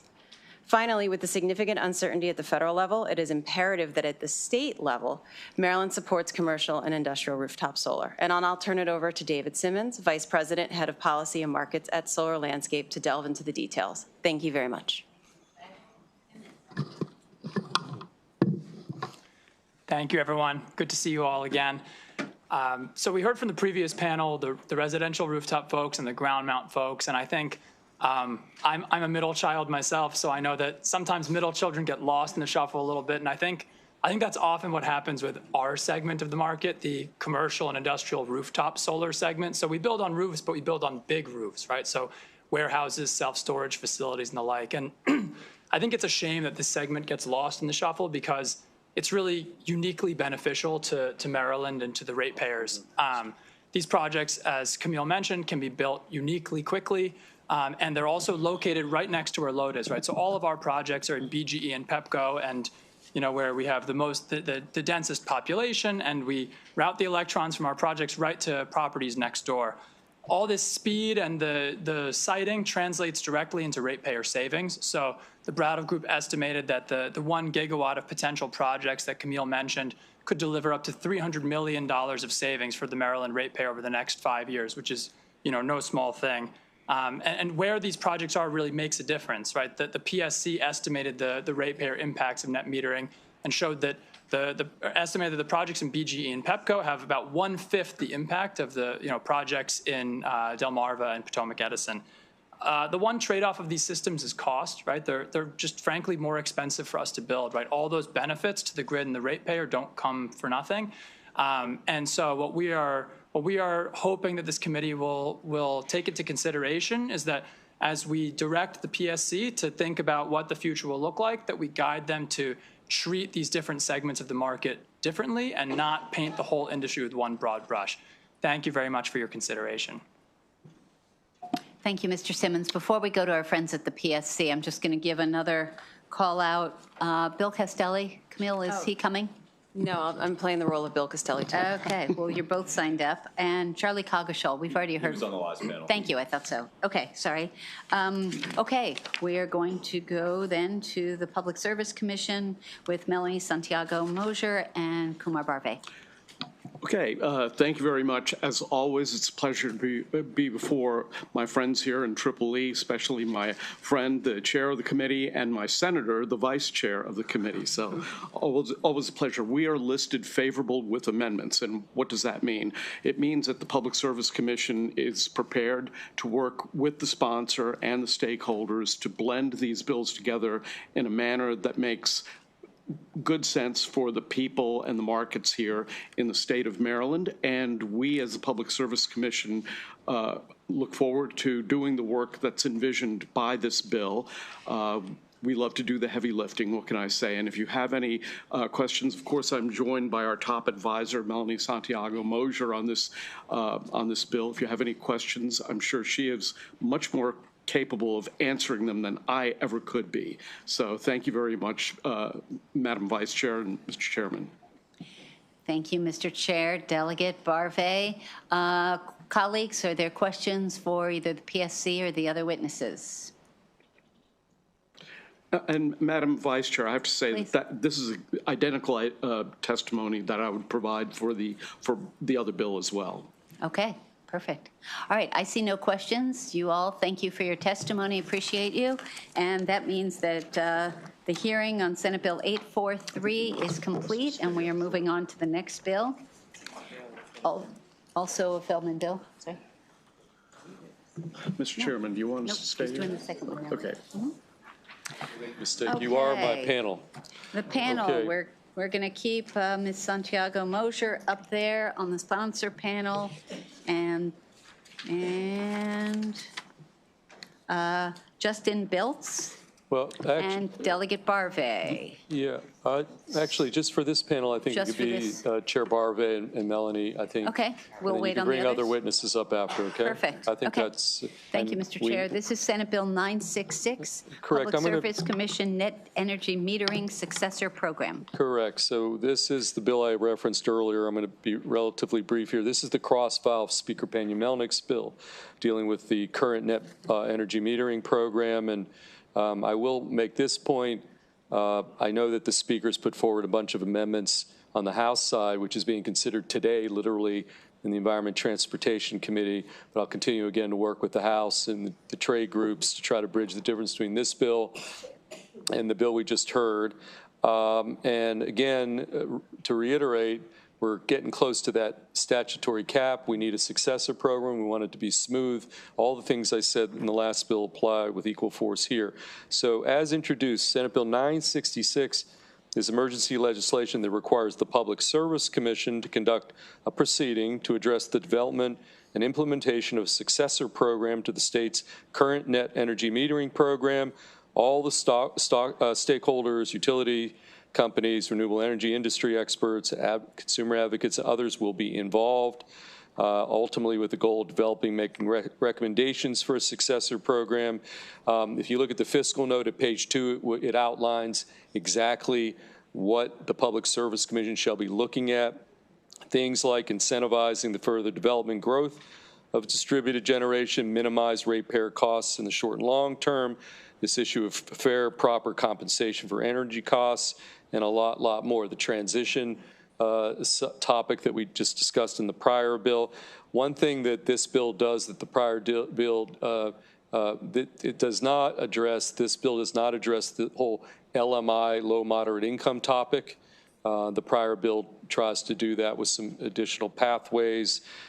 This successor program envisioned in this bill specifically says that it will be available, the successor program, until the total combined generating capacity owned and operated reaches 6,000 megawatts. So there is some finite point where we may have to come back and do another successor program.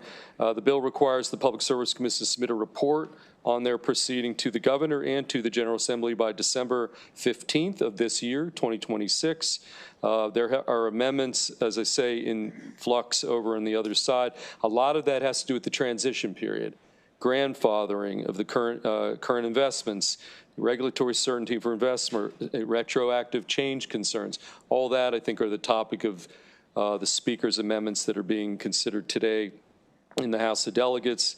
And I think it was said in the last piece of legislation this bill and Senate Bill 843 ultimately have very similar goals, slightly different approaches to the successor program, particularly with respect to timing. And I will just say that that's kind of in a nutshell. So a lot more conversation to try to bring these two bills, two concepts together, but ultimately the goals are very, very similar. And with that, I'd love to have the PSC chair weigh in. I know what his testimony is because he already telegraphed it, but that said, that's what I got on Senate Bill 966. Me too to my previous. Yeah, sorry. Me too to my previous testimony. I've always wanted to say me too. Colleagues, are there questions for Chair Feldman or Chair Barve? Seeing none, I think you guys got off the hook. Oh, sorry. Gosh, why do I not? Okay, Senator Carozza. And it's, thank you for the presentation. It's really just kind of trying to understand it. And you pointed us to the fiscal note. And I was looking at that on page 3, where it talks about the PSC must require electric utilities to develop a standard contract or tariff for net energy metering and make it available to eligible customer generators on a first-come, first-served basis. I just wanted to understand a little bit more how that worked. And also when we talk about, and I'm just trying to connect the dots, when we talk about net metering and getting the energy distributed faster, which then should impact ratepayer costs, I was just, can you help me connect the dots on that? Sure. I mean, in a simplistic way is these electrons that we keep talking about, whether it's community solar or rooftop on your roof, I mean, they're producing electricity. And the more we can get into the out there online has an impact ultimately on, that supply-demand equation, capacity prices at PJM. We do need in-state generation, and it's not all in-state local generation is doing a project somewhere, a big facility. It can also take the form of rooftop, and it can take the form of community solar in ways that are, somewhat different than connecting right to the interconnection queue. There's different ways. So this is a form of local energy and locally produced and in-state, and I just look at it in that very simplistic term way of it. Again, it's distributed, so it's somewhat different than some big project somewhere producing a bunch of solar, a utility scale, like we always talk about utility scale solar, which are solar arrays on hundreds of acres. Well, this is different. This is not that kind of. So the reason you have to raise the cap is so you can get more energy distributed. Right. Right now, for a variety of reasons, we have a statutory cap that says only so much can come out of this this kind of program. We raised it from 1,500 to 3,000 back in 2021. Now we're getting close. When you look at the PSC report and you combine it with some projects in the queue, if you put those two numbers together, you get to 4,500. Right now, we're only about 1,650 some percent, but we got to look ahead a little bit and project, because these projects can take a while, and we need to have a period where because the developers are looking for predictability and stability, and so we can't wait until we're actually at the cap to make these kinds of changes. That makes sense. I don't know if Chair Barber or Melanie want to add anything to what I just said. No, nothing to add, really, but Senator Carozza, you asked about the contractor tariff. That's actually very similar to the way things are done today.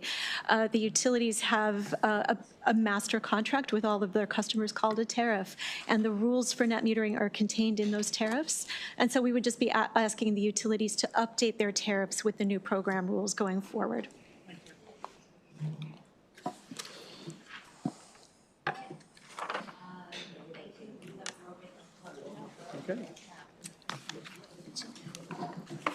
Okay, Thaddeus Cully, Rob Garagiola, David Murray, Scott Elias, Katie Reaver.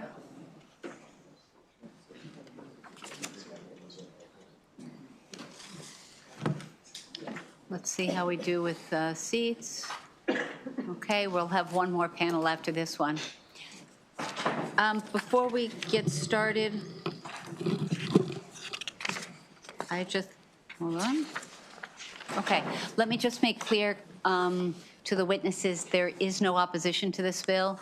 So Me Too, as Chair Barve demonstrated, is really well received, or just be super abbreviated. But you do have up to 2 minutes each to express your testimony. And for those who are favorable with amendments, please make sure we know what amendments that you are seeking for our consideration. Mr. Garagiola, why don't you kick us off? All right. Thank you, Madam Vice Chair. Rob Garagiola with Compass on behalf of CCSA, CHESA, and SIA. I want to thank Chair Feldman again for sponsoring this legislation, SB 966. We're favorable with amendment. And as I mentioned when we were up here testifying on the prior bill, because the House has had its hearing early, we've been engaged in a number of good conversations with the House leadership that I think is leading to some changes of the bill. I would just like to do kind of a broad outline of kind of the direction we're looking to go, because I think we have a little more ways to go on that. And we certainly appreciate the dialogue that we've had thus far. So number one, it's the time frame at which you would remain in kind of the NEM 1 that I was talking about before. So if you're in what's called the C6 queue, by a certain date, you'll be able to stay into it. Our understanding of the direction the House is looking to go is that if you don't build within 2 years after that, you're going to jump into NEM 2. And the concern is it may take longer to actually get to construction if you're in the queue. It could take 3 years or 4 years. And so we're looking for a little flexibility, or maybe giving the PSC discretion to decide once you're in the queue how long you get to remain in potentially NEM 1. The second thing is there's been some discussion of a cap for certain service territories. We have some ideas on that as well. The House on the LMI alternative that was discussed earlier in the last bill, I think they're looking at having the PSC study that further. We're looking at a proposal that would basically give the cold hard cash from the developers to OHEP so they can provide resources to low-income Marylanders. And so we would suggest including that in this legislation. And then finally, for the residential solar market, we need to have that continuity and stability. So if the date that the new program is in place is July 1 of 27, make it January 1 of 2028, so that way they can plan and make sure they're sharing with their customers in their transition period. So with that, I'm going to turn over to the panel. Thank you. We're going to elaborate a little further on each of these items. Mr. Elias, you're up next. Thank you. My name is Scott Elias, as I mentioned before, on behalf of Clean Capital and also the Solar Energy Industries Association. I think Rob nailed it. I think one thing I want to drive home is how to think about NEM 1.0 versus NEM 2.0. And you can think about it as literally just the price being different, right?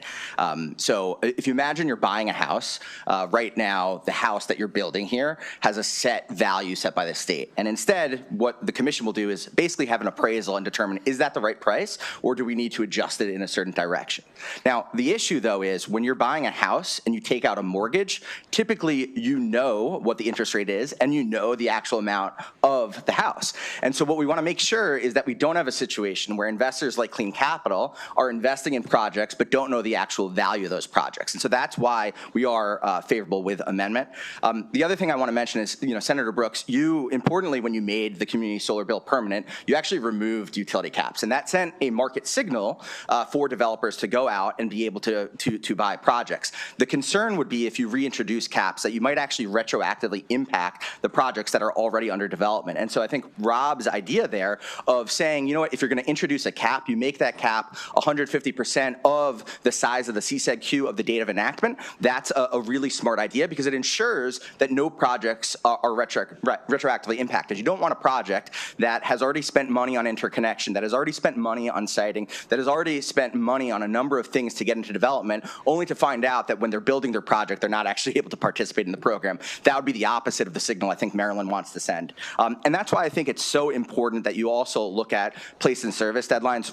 I think there's an idea that we want to make sure only the most advanced projects make it, and that makes sense. But we also want to make sure that being placed in service isn't impacted by utility delays related to interconnection or processes, or the fact that you're mechanically complete, but you can't flip on the switch and start actually generating electricity. And those are the types of clarity we want to make sure that we have certainty as we move forward in this transition. Thank you.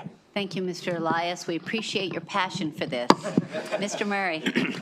Thank you, Vice Chair Kagan, members of the committee, David Murray, Turning Point Energy. And these two millennials did not coordinate on the fact that they're both going to use a mortgage analogy as first-time home buyers, but it works the same way. So as we're developing a project, we need to know what the tariff is because it's a multi-year process that we base all of our financial calculations on. Just like when I went out to the housing market, I needed to know what the mortgage rates were before I put on a down payment.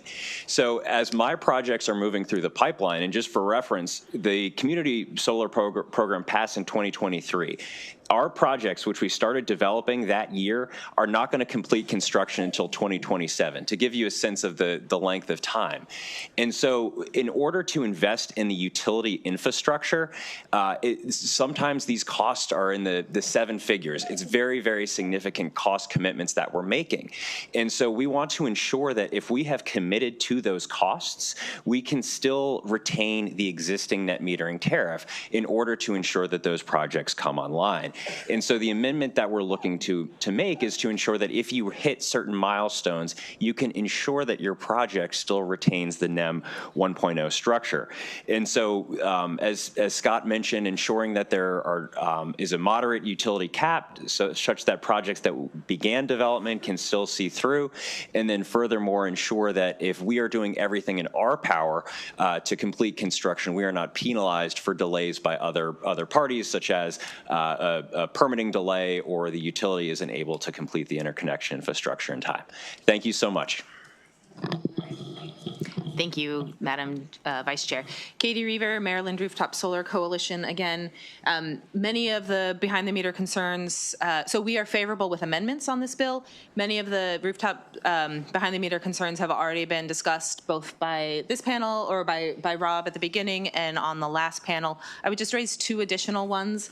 One, there's been some discussion in the House, and you heard it earlier on this panel, about reinstituting some sort of utility-specific cap. And I would just say that those discussions have primarily been focused on the CSEGS queue, which is the community solar queue, and that as the behind-the-meter industry, we've been having conversations with the House about making sure that behind-the-meter is not included in those caps. So we would be if that cap was reached, we would still be able to work in that territory under the current net metering paradigm until the new one was in place.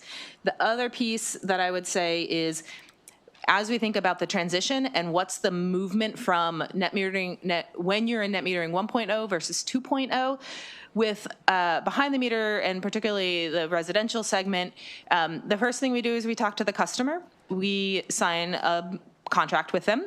The next step is to submit an interconnection application with the utility, and the next step is to begin construction. And that whole process can be 3 months.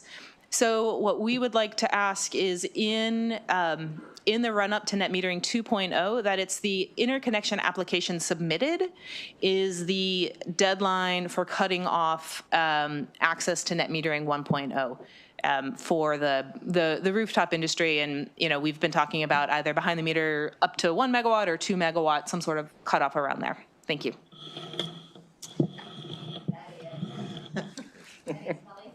Absolutely, Madam Vice Chair, thank you very much. Thad Sunrun, to the chair and the rest of the committee, thank you so much. It's a privilege to be here and be able to speak. I will not be duplicative at all. I do want to say for Sunrun, we're the nation's largest provider of residential solar and storage services. So we have a keen interest in the future of net metering around the country. I think it's been the undisputed champion of deploying solar. So we'd love to see the successor continue that tradition. But for amendments that we were seeking, I will do a me too to everything my colleague to my right just said. But in addition, something that maybe hasn't been brought up by other parties, we are supporting legislative intent language in the House, which we believe is very important particularly for customer-sided behind-the-meter rooftop solar. We say this is a great time to be looking at how do we break down the silos between all of the customer programs that the PSC has jurisdiction over and is administering, so we can align demand-side programs, clean energy programs like the RPS, but also battery storage. So I think that's a key component of where we see the future going. And we think that provides even more value to the grid, more value to the customers as they have extra resilience. So just wanted to kind of highlight that as a key mile marker or a North Star for the commission to consider as they go on. And then very quickly want to say, in my previous life, I was a regulatory attorney, and I hold your applause, but had the privilege of being in about 15 net metering transition dockets before commissions. And one thing I'll say that works and is effective is when you give it room to breathe and for parties to collaborate. One thing I've noticed in being a participant in PSC working groups over the years, Maryland has a very collaborative, kind of character. Very combative in some states, very contentious issue when this comes up in many states like California. So I have a lot of hope that a PSC process could get us there, give us the room to breathe, and all of these parties and the utilities and the consumer advocates will be able to collaborate and come up with something better. Thank you very much for your time. Ask for a favorable report with amendments. Thank you so much for your testimony, Mr. Culley. Appreciate that. Colleagues, any questions for these witnesses? I see none. Thank you for your testimony. We do have more witnesses. Before I call the other witnesses, I think I see some future young senators or lobbyists who entered the room. And I just want to say that it's really good to have you here, and I hope you are a little bit interested and not too bored, but you could be in our seats someday. So thanks for being with us. Hi. All right, next up. David Simmons, back to you. Camille Fesh, Charlie Coggeshall, Robin Dutta, and then we have one virtual witness who is here and ready. Okay, Camille Fesh says, me too. I'll say it for you in the microphone. Mr. Simmons, why don't you kick us off since you sat down first? Thank you very much, and I'll also be brief here.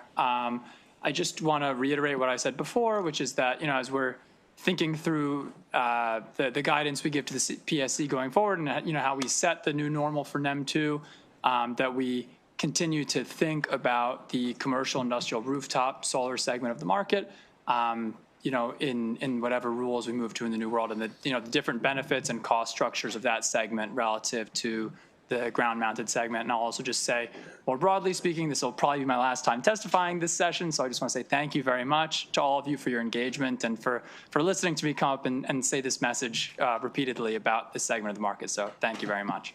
We appreciate you and the fact that you have to travel to be with us, and that means a lot that you can educate us. Mr. Dutta, why don't you go, and we'll wrap with Mr. Coggeshall. Thank you very much, Madam Vice Chair. For the record, Robin Dutta, Executive Director of the Chesapeake Solar and Storage Association. Very briefly, just to emphasize a few points around what we see as being very just integral for any net metering transition. One, that the transition needs to be prospective and not retroactive. As has already been mentioned, a lot of projects are in development. They've begun development and made a lot of investments with the assumption of a lot of the rules of the road that are current law, and inadvertently pulling the rug out from under, whether the institution of caps or change in valuation. It's a very important, the details matter in how that transition applies to projects on an ongoing basis. Number two, as part of that transition, making sure that there are milestones put in place that are largely within the control of customers and developers. When, as a developer, and you have a project and you are perhaps waiting for utility invoices, or you're waiting for grid infrastructure to be built, that is something you are just waiting for, and you can't speed that up. You're waiting for other parties to do their work. And so if milestones are set based on the mechanical completion of your project, for instance, as opposed to a commercial operation date, that is something that the developer can handle, because that is really just actions on their side of things. And then third, no gap in program availability. Ms. Reaver talked about that just before. That's especially important for smaller projects that have much shorter development timelines, and making sure that for homeowners and for small businesses that are looking to adapt and to adopt solar as part of lowering their overall costs, making sure that the program is available, because right now, as fossil fuel prices are exploding, this would be the worst time to not have solar options available for them. We urge a favorable with amendment report on SB 966 and look forward to reaching consensus on these two bills. Thank you. Yeah, thank you again, Madam Vice Chair Kagan. And thank you, Chair Feldman, for sponsoring this legislation. I think, as we said previously, we're supportive of the Speaker's bill, and we have the same objective. And so we continue to appreciate her collaboration, the House's collaboration, and of course this committee and the Senate's collaboration as well in figuring out kind of the right mix, the right transition process for changing what is really a substantial, a major market shift here in Maryland. Vice Chair Kagan, you said kind of like cut to the chase on your amendments. You're favorable with amendments. That's what CCSA is, Charlie Coggeshall Coalition for Community Solar Access.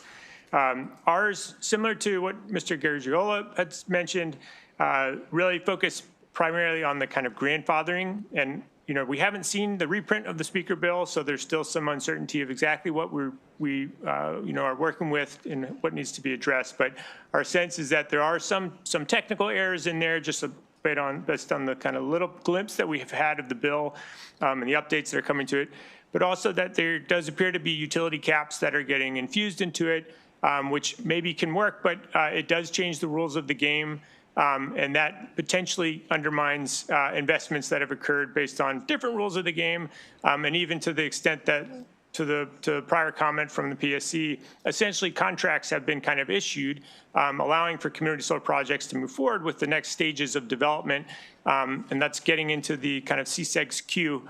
And when you have that ticket, you're kind of like, okay, investments have been made, go all in on completing the interconnection and the siting process, begin construction. Those kind of awards have occurred, and we're afraid that the utility caps might undermine that, which could undermine then not only the kind of confidence for the market, but the credibility for the state of doing business here. So I just emphasize that point primarily and appreciate your attention to the matter. Thanks. Thank you, Mr. Coggeshall. Questions for any of these three witnesses?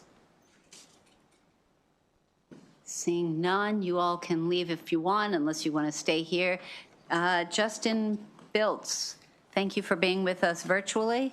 You have up to 2 minutes. You may begin your testimony. Thank you, Chairman. Good afternoon to you and members of the committee. Thank you for letting me appear remotely today. I'm Justin Biltz. I'm the head of policy and government affairs for Altus Power. I'll just quickly introduce my company to you all. Altus Power is a long-term owner and operator of larger commercial scale solar projects in Maryland, as well as in 29 other states across the country.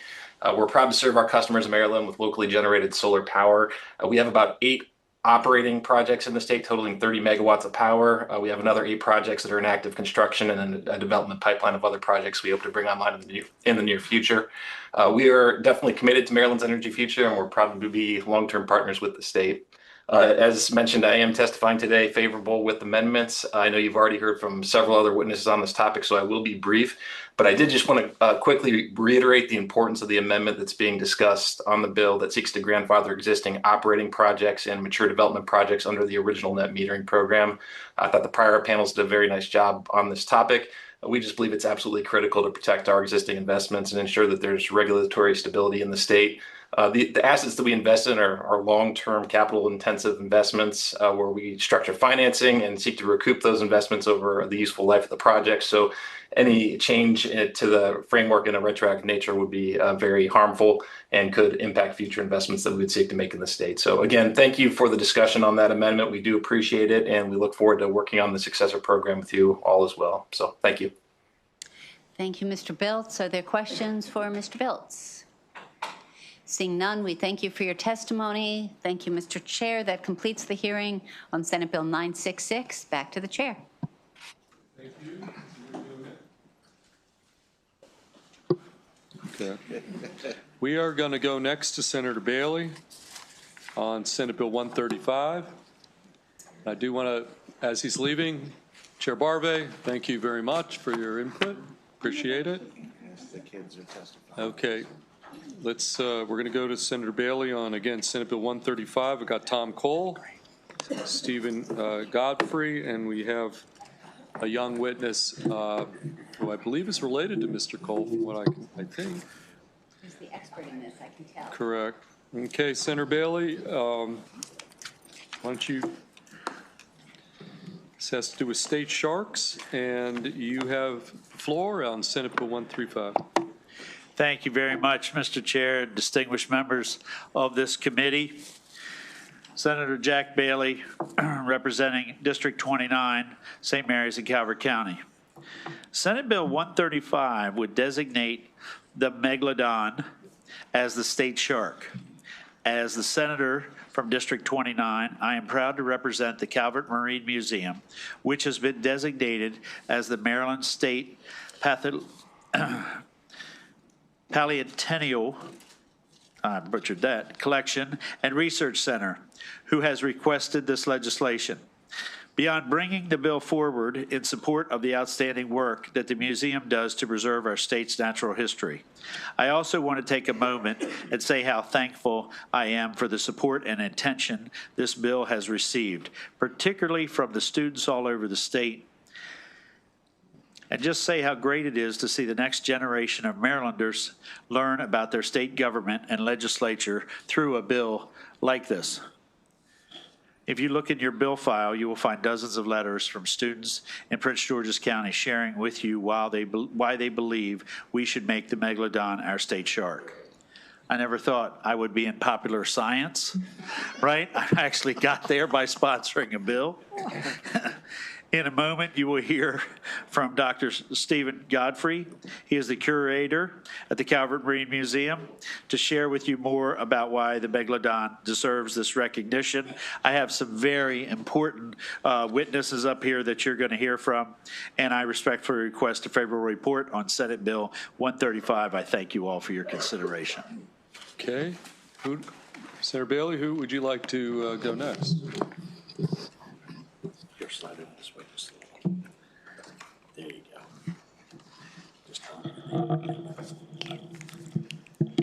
Chair, Vice Chairs, and members of the committee. Hello, my name is Harper Cole, and I'm 11 years old, a fifth grader at Northfield Elementary School, and I live in the district represented by Senator Katie Fry Hester. Thank you for letting me speak today.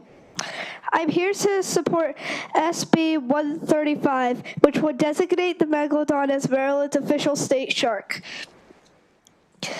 I first learned about the megalodon while learning about fossils and the prehistoric animals. The megalodon was the largest shark that ever lived. Scientists think it could grow up to 60 feet long and lived millions of years ago as one of the ocean's top predators. What makes the megalodon especially cool for Maryland is that fossils of its teeth have actually been found here in our state, including along the Chesapeake Bay and several places across Maryland. Many people even find megalodon teeth at places like Calvert Cliffs. I think making the megalodon our state shark would be a fun educational way to celebrate Maryland's national history. It could help more kids learn about fossils, science, and the animals that once lived in its waters that are now a part of our state. Maryland already has many state symbols, like the Baltimore Oriole as our state bird. Adding a state shark would be exciting, and the megalodon is a great choice because it connects our state to the history of the Chesapeake Bay and the Atlantic Ocean. Even though the megalodon is extinct, learning about it today could help people understand the ocean's ecosystem and the role sharks play in our nature today. As a student, I think it's really important when the government does things that inspire kids to learn and learn more about science and the natural world. This bill would do that. Thank you for listening to me today. I respectfully ask for a favorable report on SB 135. Okay, thank you, Harper Barrett. That was very, very good. Okay, Mr. Godfrey. Chair Feldman, Vice Chair Kagan, and members of the committee, my name is Stephen Godfrey, and I'm the Curator of Paleontology at the Maryland Center for Paleontology at the Calvert Marine Museum in Solomons. And I'm joined by my daughter Zoe, who is here to help hold up our Megalodon poster. I present to support Bill SB 135 that would designate the extinct giant shark Megalodon as Maryland's state shark. At nearly 80 feet long, Megalodon was the largest shark that ever lived. Its fossilized teeth have been found in 7 counties in Maryland. For more than 10 million years, it lived in the Atlantic Ocean that flooded over the eastern half of the state of Maryland. Remarkably, no shark has ever been designated as a state shark. There are many living and extinct species of sharks known from Maryland, but the colossal shark megalodon is the most iconic. We did not choose megalodon because it is extinct and represented only by fossils, but rather because it is a shark. Megalodon reminds us of the importance played by prehistoric and modern sharks in shaping both past and present ecosystems. And Megalodon is such an excellent educational tool. As evidence of that, I would like to conclude by reading part of an unsolicited email about the bill from Miss Anna Shea, a 4th grade teacher at Beltsville Academy, which is part of Prince George's County Public Schools. The students began their research today using National Geographic and the Chesapeake Bay Foundation, learning about the megalodon shark and its rich connections to Maryland, even PG County. They were fascinated by fossilized remains of this shark being discovered so close to their communities. Megalodon as our state shark, it's about choosing state icons that represent the great superlatives about this place we call home. I would like to thank Senator Bailey for sponsoring this bill. Thank you very much. Thank you. Okay, questions? Vice Chair Kagan.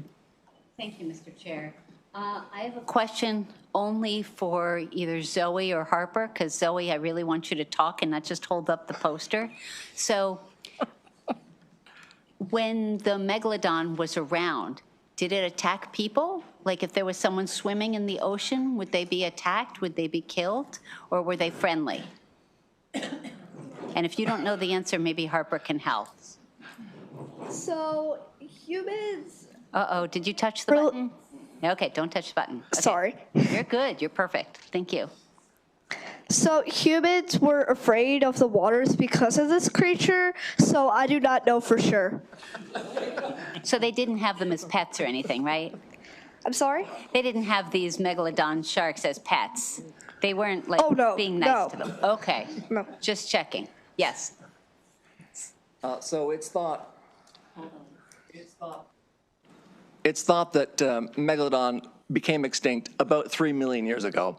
So humans, as we know them, right, our ancestors might have actually seen Megalodon, but sadly, Megalodon is extinct.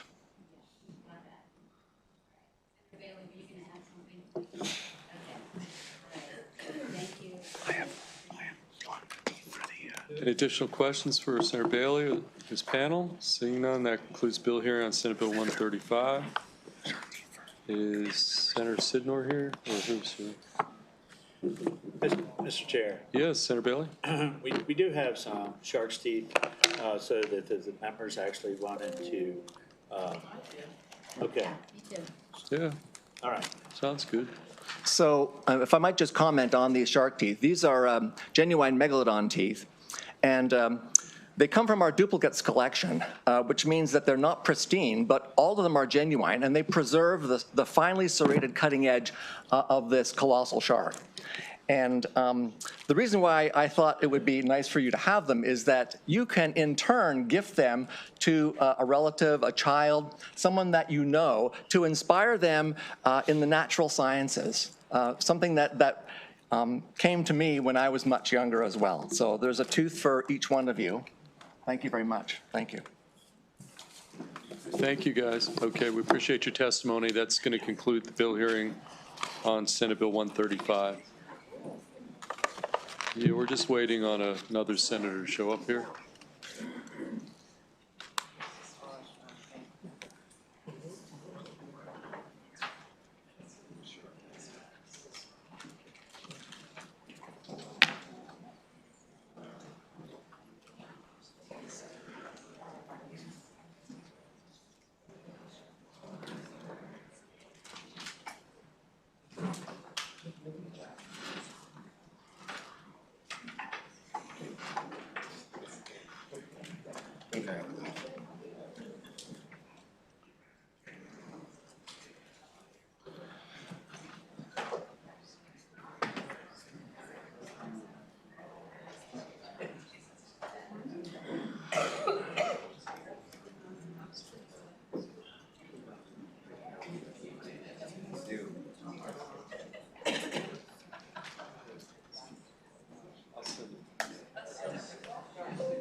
Okay, folks, Senator Sidnor has arrived, so we can continue our bill hearings. We're going to go with SJ 003.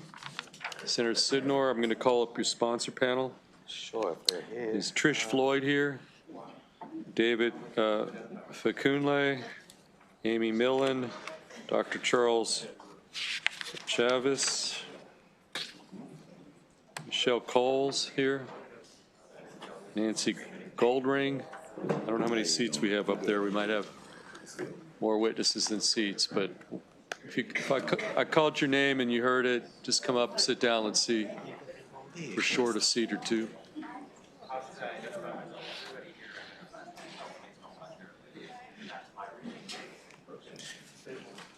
All right. Ready? Okay. Called six names. I got 5 folks up there, so I'm not quite sure who we're missing, but we'll find out. Senator Sidnor, why don't you just start? And Yes, sir. Senate Bill SJ 003. Thank you very much, Mr. Chair and members of the committee. In 2019, we unanimously voted to establish the Maryland Lynchon Truth and Reconciliation Commission.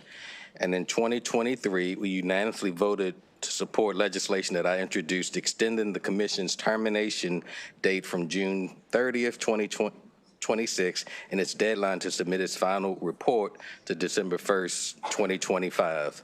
The commission was charged with 3 things: to hold public regional hearings in areas where lynchings of African Americans by a white mob had been documented, to receive recommendations from the public, including families and communities affected by the lynching, for addressing, engaging, and reconciling affected families and communities as specified, and to make recommendations for addressing the legacy of lynchings that are rooted in the spirit of restorative justice and may include the creation of memorial plaques or signage at or near sites of racially motivated lynchings.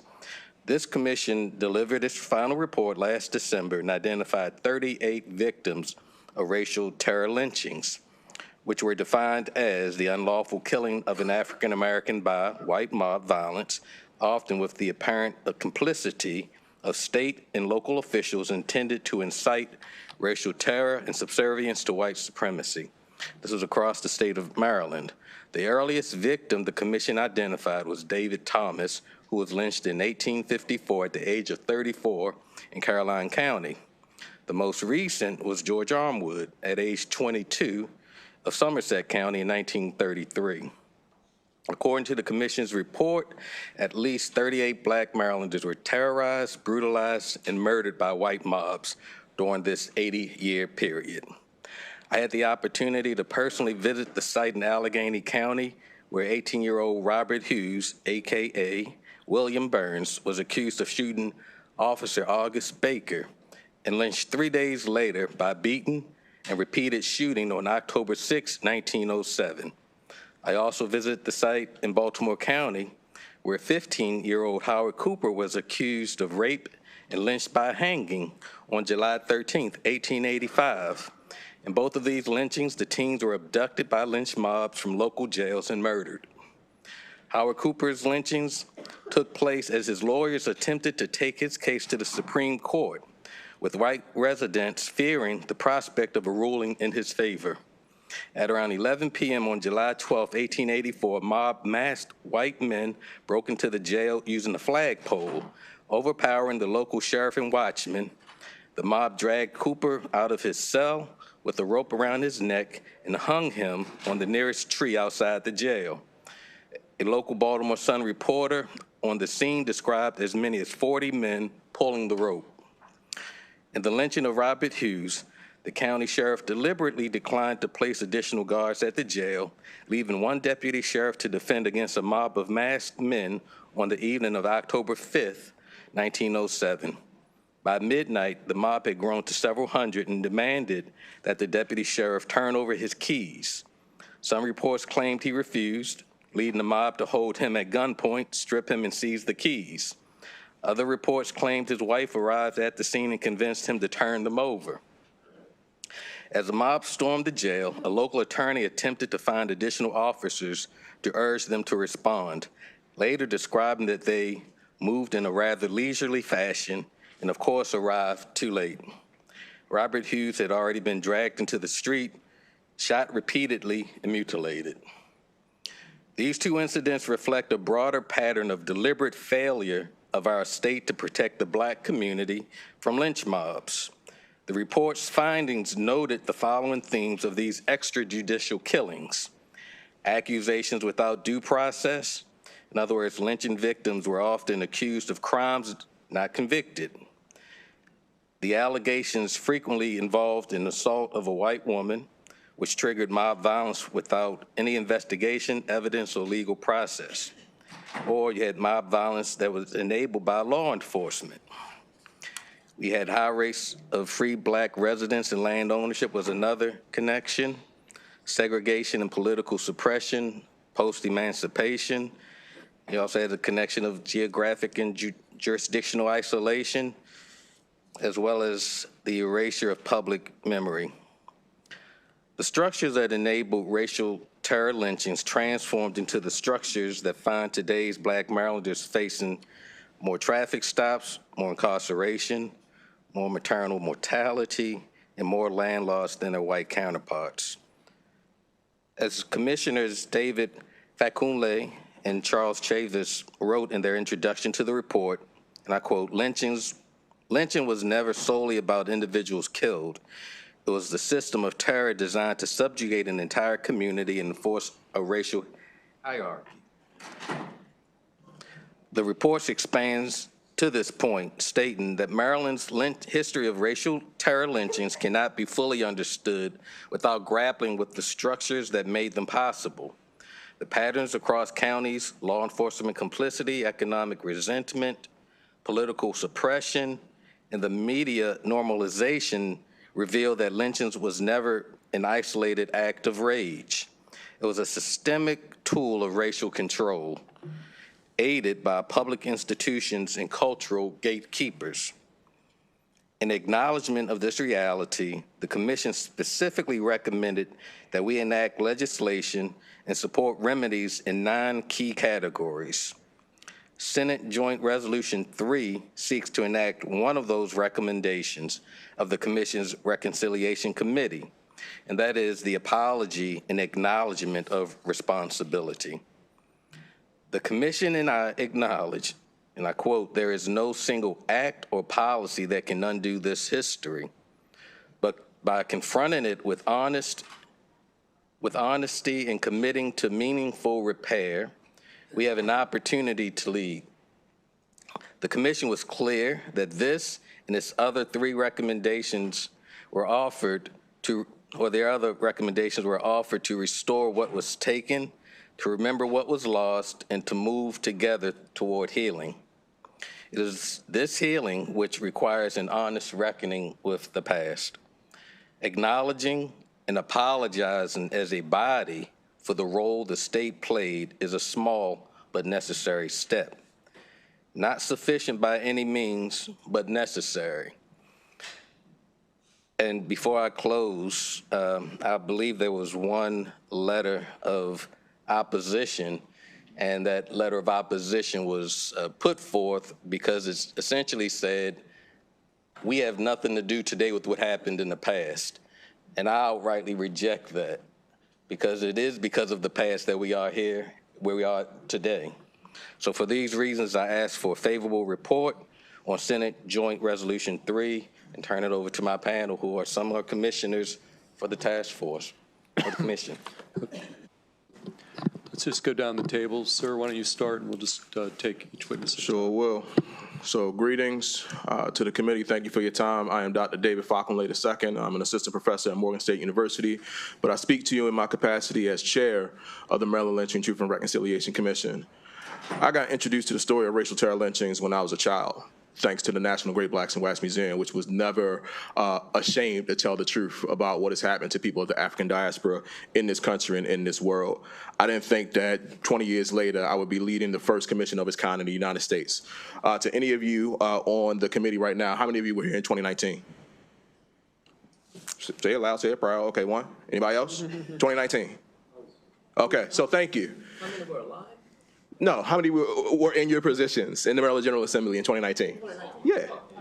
Okay, good. So thank every single one of you for voting for this to exist. I am happy to say that in our near 7 years of existence, we did every single thing that the bill that created us told us to do, and then some. So now we are here to share that the first step in bringing forth the restoration and the repair that is necessary is to say, I'm sorry.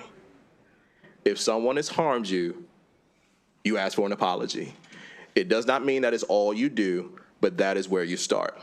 I like to think that even if you are not connected with the history of racial terror lynchings, you are connected to the virtue of forgiveness. Am I right or am I wrong? Okay. Let's clarify, we're the ones asking the questions. I know. Well, this is the best way to get my point across, because this is not just a story of history, this is a story of humanity or the lack thereof. So it's just important for me to make sure things are clear and that we are all on the same page and of one accord. So having this apology from the state of Maryland, who was complicit in the commission of racial terror lynchings, is the first and necessary step to create the package and to implement the package of restorative justice for this legacy. Thank you for your time, and obviously vote in favor of this. Okay, thank you, sir. Next witness. Hi. First, I'd like to thank Senator Sidner and Augustine for sponsoring Senate Joint Resolution 3. My name is Michelle Coles. I'm a commissioner on the Maryland Lynching Truth and Reconciliation Commission, and I'm also a civil rights attorney formerly with the U.S. Department of Justice. I strongly support this bill, which apologizes for Maryland's role in racial terror lynchings. Maryland has a unique opportunity to set a precedent for both truth and justice, which we hope other states will follow. The MLTRC documented 38 cases of known racial terror lynchings of Black men and boys that took place in Maryland. And in each case, those people's constitutional rights were violated. The 14th Amendment became a ratified part of the United States Constitution in 1868, and it provided that no state shall deprive any person of life, liberty, or property without due process of the law, nor deny to any person the equal protection of the laws. But each of these 38 people were denied their life without due process, and by failing to hold the people who lynched them accountable, both the lynching victims and their Black community members were denied equal protection under the law. Further, these lynchings took place in an environment that dehumanized Black people as a whole, as a continuation of how Black people were dehumanized during slavery, and in many ways are still dehumanized today. Even today in Maryland, Black people are disproportionately killed by the police, the most likely victim of hate crimes, the most often wrongfully convicted of crimes, and are disproportionately incarcerated. As with lynchings, in many such instances, Black people were denied due process, and the people that harmed them were not held accountable.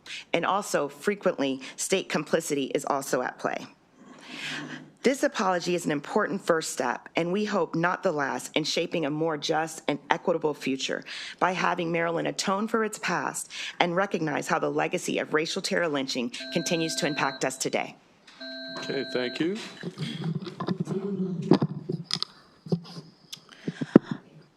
Hello, everyone. My name is Trish Floyd, and I respectfully submit this testimony in support of Senate Joint Resolution 3. From December 2023 through April 2025, I had the honor of serving as the project manager for the Maryland Lynching Truth and Reconciliation Commission. In this role, I worked closely with the commissioners, researchers, community members, and families as the state undertook the important task of confronting the history of racial terror lynching across Maryland. During this time, I witnessed firsthand the profound impact this history continues to have on communities throughout the state. The commission held hearings and listening sessions across Maryland where individuals came forward to share deeply personal testimonies.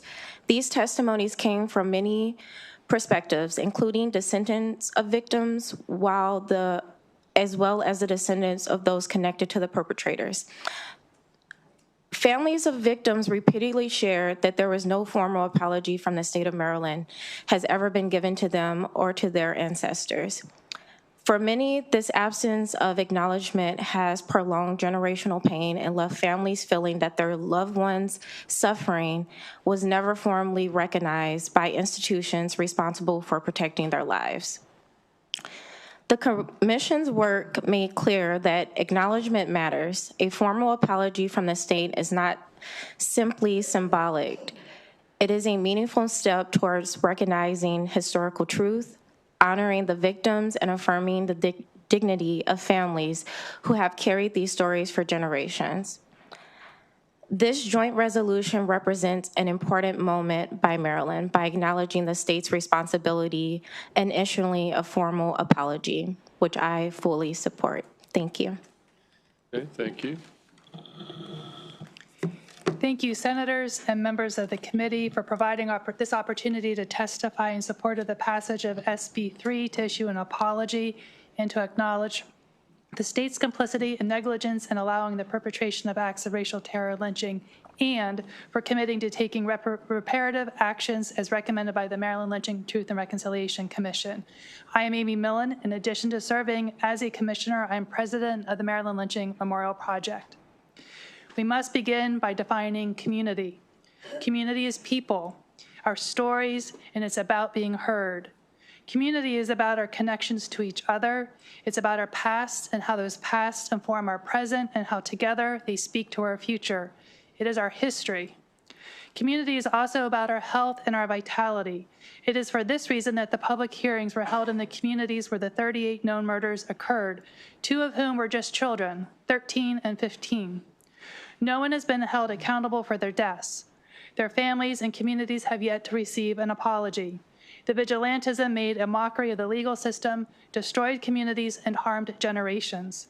This is why we must begin with an apology and an acknowledgement of past wrongs. The Maryland Lynching Memorial Project and the affiliated county coalitions provided research, volunteers, and infrastructure in support of the Commission's work. After the Commission sunsets, Maryland Lynching Memorial Project will continue to research and document this history, to advocate for public acknowledgement, and to continue to honor and dignify the lives of the victims. An apology by the state of Maryland for its roles in these murders, coupled with a commitment to taking reparative actions, including the prevention of the recurrence of racially motivated harms, are important steps on the journey towards repair and towards caring for the health and vitality of our communities, especially after more than a century and a half of preventable deaths. We strongly urge you to support the passage of this resolution. Thank you. Okay, thank you. Good afternoon. My name is Nancy Goldring. I am here as president of the Northeast Towson Improvement Association, the organizational voice for Historic East Towson. I thank you, Senator Sidnor and Augustine, for bringing this resolution forward into this body, for hearing it. What I have to share is that lynching, racial terror lynching, may not occur in the way that it used to, but the remnant of it, the energy of it, is still very much present in our culture today. And for us, for me in Historic East Towson, that looks like the erasure of community's history and essentially the bulldozing of what's left of, for us, the oldest African-American community in Baltimore County. And I will say, as in the name of repair, that the community has worked diligently with institutions in government on a response to this history, a response that essentially is a bike and pedestrian trail that connects 13 sites of historic significance from Hampton Estates, which was a 25,000-acre plantation, all the way into Historic East Towson. We consider it a beautiful response to a very horrific and complicated history, but a response nonetheless. So we look forward to an apology from the state of Maryland for its complicits in racial terror lynching, understanding that you stand with your constituency against any further actions of this kind. Thank you. Okay, thank you. We do have one virtual witness, but before I do that, I had called 6 names, but only 5. Are we missing anybody up here that is in the audience by chance? I don't want to miss anybody. Okay.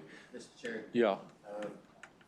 Layton, I'm not certain if the committee received a testimony and support from the Maryland State Bar Association's ADR section. You did? Thank you. We do have that. Okay, well, let's before we take any questions, can we pull up our one virtual, Nicholas Creary in the queue, and that'll be the extent of the testimony on the bill, and then we'll take any questions anybody has. Okay, Mr. Creary, we see you. You've got up to 2 minutes to weigh in on Senate Joint Resolution 3. Great. Thank you, and thank you for allowing me the opportunity to testify remotely. And thank you, Senator Sidner, for the courage to introduce this resolution. I have anticipated this moment since I approached Speaker Peña-Melnick to establish the Maryland Lynching Truth and Reconciliation Commission. This bill is the beginning of the culmination of the Commission's work.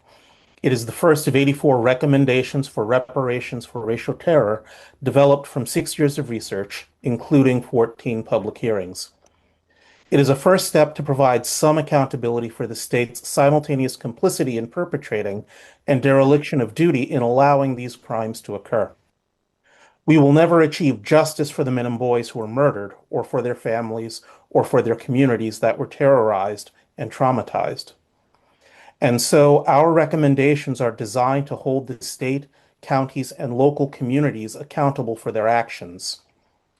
Brian Stevenson, the founder of the Equal Justice Initiative, stated that truth and reconciliation must be sequential. That is, we must acknowledge the truth of the past before there can be any meaningful reconciliation between perpetrators and the people that they've harmed. This apology, therefore, is a necessary first step in the reconciliation process. There is a common misperception that equates reparations exclusively with monetary compensation.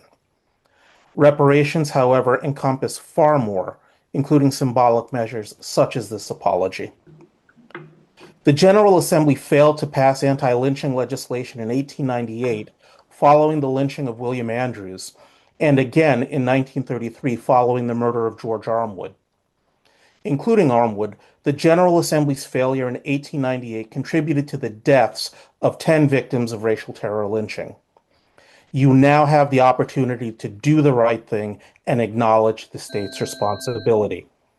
And so I strongly urge a favorable report on this resolution. Thank you. Okay, thank you, Mr. Creary. Questions? Vice Chair Kagan.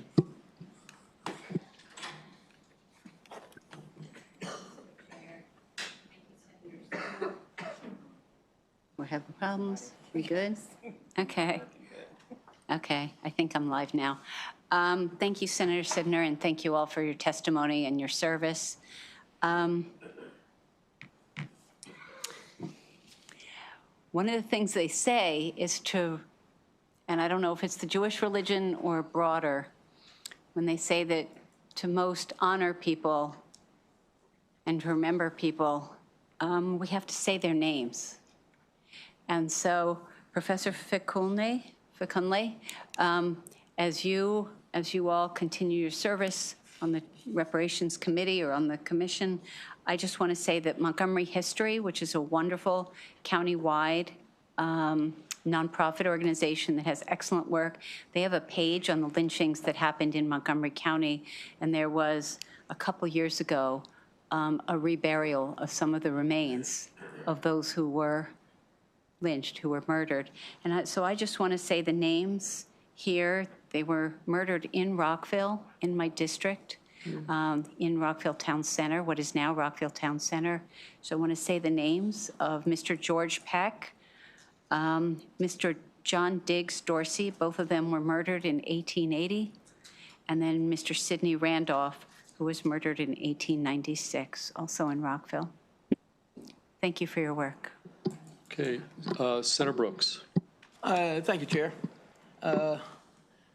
Senator, thanks for the bill, and thanks you all for testifying.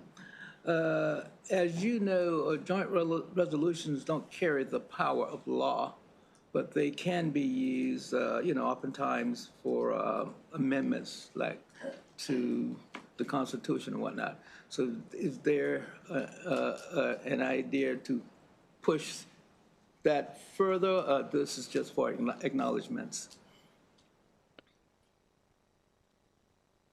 Can I hop in if you don't mind? Oh, okay. I was just waiting for my mic to come on. Oh, okay, sorry.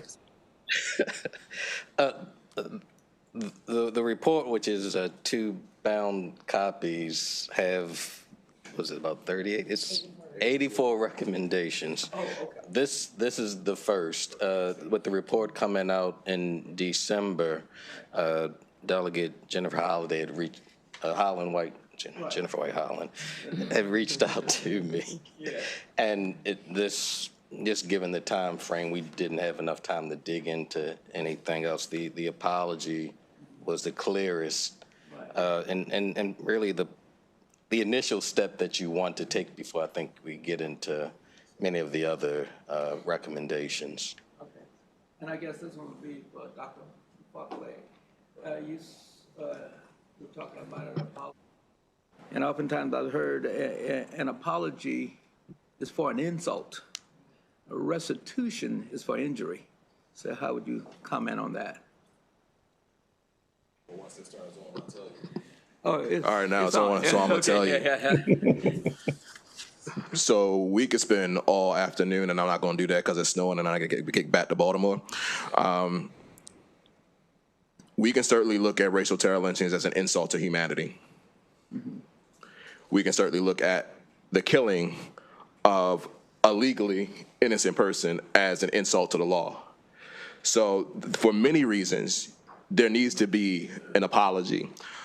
We were very clear as a commission to make sure that we told this story of racial terror lynchings in the context of structural violence. So none of these killings, none of these murders happened in a vacuum. They were often closely associated with terrorism that was committed upon Black communities. And we have a whole presentation that goes into many of the reasons why racial terror lynchings took place. So yes, as has been reinforced by every single person who has testified in favor of this joint resolution, the core foundation of the repair package has to start with acknowledgement. Acknowledgement is an existential determinant. You have to acknowledge this truth because it's true. We have spent 6+ years reinforcing that this actually happened. As horrible as it sounds, it was real. What is so wrong with saying we are sorry for allowing this attack against humanity to happen? But it has to go further, and we were very cognizant and very intentional about building a package that can happen over time. So we started with the stuff that's free. It costs nothing to apologize, but we're going to hope that you mean it when you say it. Once we get past that acknowledgement of the truth and acknowledgement of complicity, okay, now we got to get into the substantive work to make sure that the systems that allowed this to happen from at least 1854 to 1933 does not redo the harm in some new fashion, as quite honestly, it continues to happen today. So we look at, again, not just this particular timeline, but the overall systems and factors that allow this culture of terror to exist then in such a visceral way, but honestly continue to exist now. Okay. Thank you. Thanks, Chair. I'm good. Okay, here, how about Mr. Creary's got his hands up. Why don't you have the last word on this, if you don't mind, and then we're going to have to move on, okay? Oh, Lord. So, Mr. Creary, you wanted to weigh in here? You have your hand up, so. Yeah, I was going to just, add that, yes, this is the first of 84. And again, in the report, you'll see there was, we put a timeline over 5 years to implement all 84 of the recommendations. And again, following, counsel from Speaker Pena-Melnick, we ended up drafting initially 13 bills, to take the first, set of recommendations.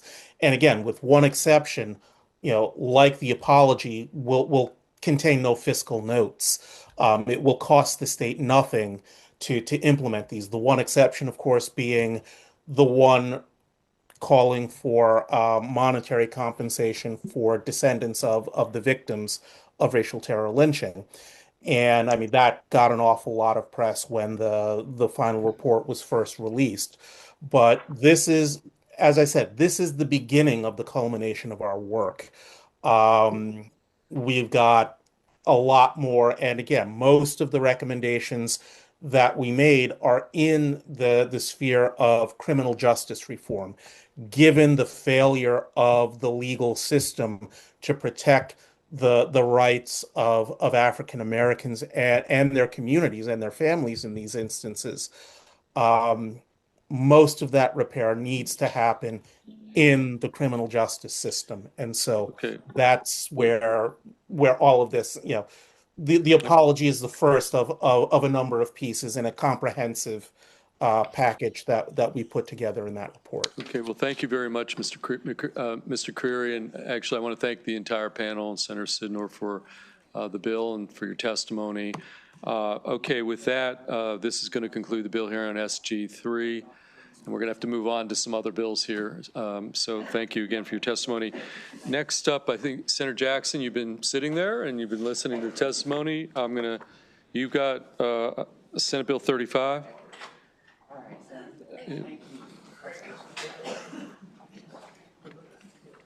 And I'm going to call up your panel. Is Preston Malloy here? Adrian Malik? Linda Davis? Charles Davis? That's the 4 witnesses on this bill. And Senator Jackson, Senate Bill 35, floor is yours. All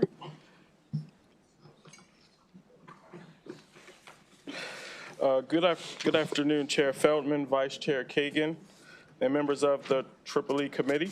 For the record, I am Senator Carl Jackson here to present SB 35, State Designation, State Natural Sciences Museum, the Natural History Society of Maryland.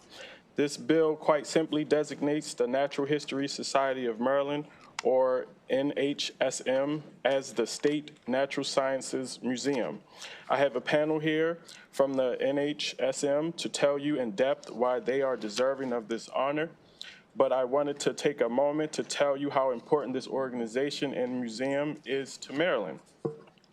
NHSM was established nearly 100 years ago in 1929 in Baltimore City and moved to its current location in Baltimore County in 2006. It is currently undergoing a major renovation, which has been supported financially by both state and county. This location operates a natural sciences museum, which is free to all Marylanders. It has scientific collections estimated to include over 200,000 specimens, including a recent exhibit featuring the first ever woolly mammoth skeleton to be displayed in our state. These collections are being digitized and cataloged in an online scientific database, which can be shared with other institutions. NHSM provides educational programs to thousands of students and adults each year through science clubs, online and field experiences, and STEM programs. The surrounding states of Pennsylvania, Virginia, West Virginia, and Delaware all have established natural sciences museums, and I would like to see Maryland join them. In what can only be described as trying economic times, NHSM is financially strong, owning its own building and operating in the black each year. Lastly, the museum serves as an economic anchor for Legislative District 8, Baltimore County, and the state at large. Designating the Natural History Society of Maryland as the official state natural sciences museum will allow it to grow even further, create additional tourism opportunities, and will help to preserve critical scientific collections which otherwise might be lost. There is one amendment that makes some spelling corrections. I respectfully request a favorable vote on SB 35. And Mr. Chair, they have some specimens that they wanted to show the committee. Should I do that during my time since my time is unlimited, or? Devin will go get it and then, show it around. I think that'd be easiest. Okay, why don't we take who wants to go first? Young man? You want to lead off?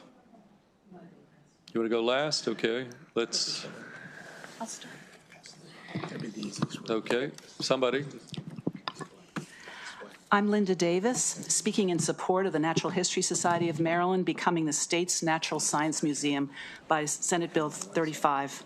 Maryland is one of the few states without a natural science museum. We have no state repository for natural history collections. There is no officially recognized institution entrusted with educating the public about the state's natural heritage while also preserving and researching scientific collections. Since we testified here last year, we invested $2.4 million in our building, which is an economic anchor for the community. As we speak today, we are building an exhibit about the geologic history of Maryland, tracing 1 billion years of change as seen in the rocks, fossils, and geography. In 2025, our museum and our programs offered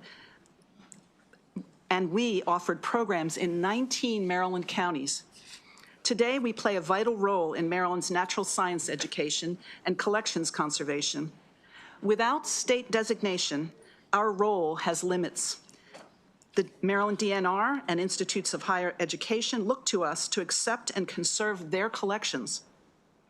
Students and researchers at all levels are using our collections for groundbreaking research. Designation would assure collectors that we can be entrusted with rare specimens that need care.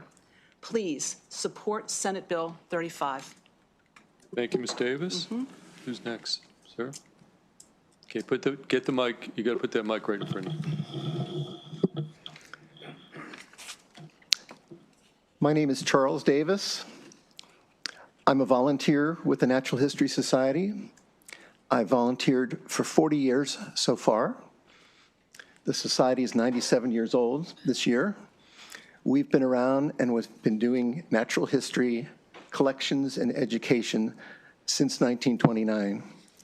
I'm currently a trustee emeritus, and I'm also the botany curator.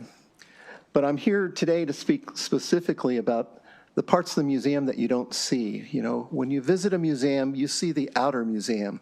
You see the educational displays, or you participate in a program remotely.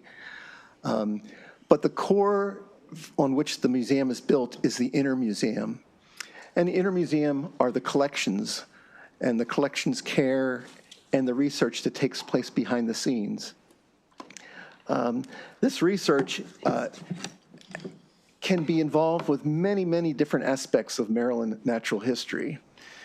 It includes information in the collections that might be disease information, medical information, biotechnical information, environmental management, wildlife studies, climate change, fisheries, pests, minerals, culture, recreation, human history, and education, among other values. So the collections have these incredible values. And what happens now often is someone privately will spend their entire life collecting a focus on a collection. For instance, we recently received a moth and butterfly collection of 17,000 specimens that someone collected in Baltimore City throughout their lifetime. And we were able to obtain it, but only because someone knew somebody. And so that's the dilemma. Without an official designation, things get lost and go to landfills. So thank you for your support. Okay, thank you. Sir? Thank you. Put the mic. Thank you. So, to the Honorable Chair and Senator Feldman, Delegate Wells. My name is Dr. Adrian Malik. I am a trustee, curator, and a co-founder of the Fossil Club of the Natural History Society of Maryland, the NHSM. I'm speaking in support of SB 0035, sponsored by Senator Jackson, and HB 0173, sponsored by Delegate Allen. These bills would designate NHSM as Maryland State's official natural science museum. I strongly support this action because the NHSM, a largely volunteer organization, is critical to the care and protection of Maryland's natural science collections. We are facing a crisis, if you will, in Maryland. As collectors retire or pass away, irreplaceable natural science collections need a home, so they remain available for research and education and are not discarded into landfills. Ongoing state support is vital in this endeavor. NHSM attracts passionate experts who utilize the collections and create unique experiences, including wild edible walks, moth nights, and finding fossils. This could be in the buildings of Baltimore, in quarries, and on the shores of the Chesapeake Bay. We have utilized the collections of NHSM and its members to create the Fossils in Classrooms program, which is unique. In February, we provided over 10,500 fossils to Baltimore County Public Schools to support their Stream Doctors program in all 371 third-grade classrooms. That's about 8,000 students. NHSM also donated 34 fossil kits, over 7,000 fossils, to Maryland environmental and outdoor educators. And we are currently building fossil kits to be distributed during a teacher day at the museum. The point is, this is a statewide effort that we are doing on our own. Maryland is behind and does not yet have an official state natural science museum. The NHSM has been filling that role for nearly a century. Now is the time to make NHSM an official state museum to protect these irreplaceable collections for research and education. Your action will support future mentors, future programs, and future opportunities for the citizens of Maryland. Thank you for your time. Thank you. Which comes to our final witness, Charles. Are you Charles? Preston. Preston. Okay. Well, Preston, nice to meet you. Nice to meet you, too. Okay. My name is Preston Malloy, and I am here to speak in favor of Senate Bill SB 0035. The NHSM is important to me for many reasons.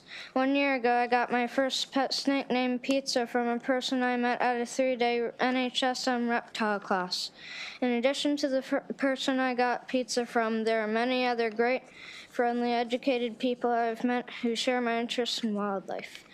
Because they share my interest in reptiles, they allow me to hold many different animals. No other establishment in this area allows people, especially kids, to interact so closely with the animals. At the NHSM, I am seen and respected. It doesn't matter that I'm a kid. I've gotten involved in the NHSM in many ways. The first time I went there, it was with a homeschool group on a field trip. Then I became a member in return for the reptile class I first saw Pizza in. I go to Hurt Club meetings where people take their animals and show them off. I bring Pizza and tell people about her, answer questions about her, and let people hold her. I attend weekly Zoom sessions on a huge variety of topics that are led by experts in their fields. I just recently attended a behind-the-scenes tour of the Australia exhibit at the Baltimore Aquarium. And for Christmas, my mom bought me tons of minerals and fossils from the yearly sale. I even got a ruby and a big piece of emerald. I think the NHSM should be the official state natural history museum. Like I said, it's a great museum run by great people, but it's not recognized enough. If it becomes official, it will draw lots more people to visit, learn, and maybe even develop a passion. I want people to love, protect, and most importantly, respect wildlife. In just 1 year of being a member of this museum, I have learned so many things. I am grateful to the NHSM for teaching me and letting me interact with so many fascinating animals. Thank you, Preston. Okay, any questions for Preston or the panel or the senator? Senator Kagan. Thank you, Mr. Chair. Preston, you did a great job, and you are the reason that we are going to think about this, because it's about the future, and you are the future of Maryland, and I love your love for this museum and for learning, so thank you. Yes, thank you, Senator Jackson. I have a question. I feel like I was the grumpy senator last year. I was on your website, and I'm back on your website. And it says on the home page, while our exhibit halls remain closed to the public during construction and renovation, NHSM invites you to join us for field trips, classes, and lectures. And then there's a typo. It doesn't even, lectures, learn about and connect with the natural world. So it says on here that it is supposed to reopen. It doesn't have any idea of, it says early beginning, it's been closed for over a year now, and it says early 2026. We're almost in April, and it doesn't have any information about reopening. So Senator Jackson or any of you, if you might be able to tell us when it's going to be reopened to the public, for those of us who haven't yet had the opportunity to visit and all that, so we can learn more about this museum. Sure. So if you've ever done a remodeling project at home, which we've done, and we were promised Labor Day, and then we were promised Halloween, Thanksgiving, no problem, guaranteed. Christmas, guaranteed. And it kept stretching on and on. We have run into issues with the renovation of the building. We had to repair foundation. The fact that part of the building did not have a foundation. And things like that took a lot more time and a lot more money than we had anticipated. The current, we are driving towards being open on Earth Day. And we are currently constructing exhibits to commemorate that history of Maryland through everything that we have at the museum. Right now, we do a lot of activities in the museum, plus field trips outside the museum. But we do a lot of activities in the museum, and we try to be incredibly careful.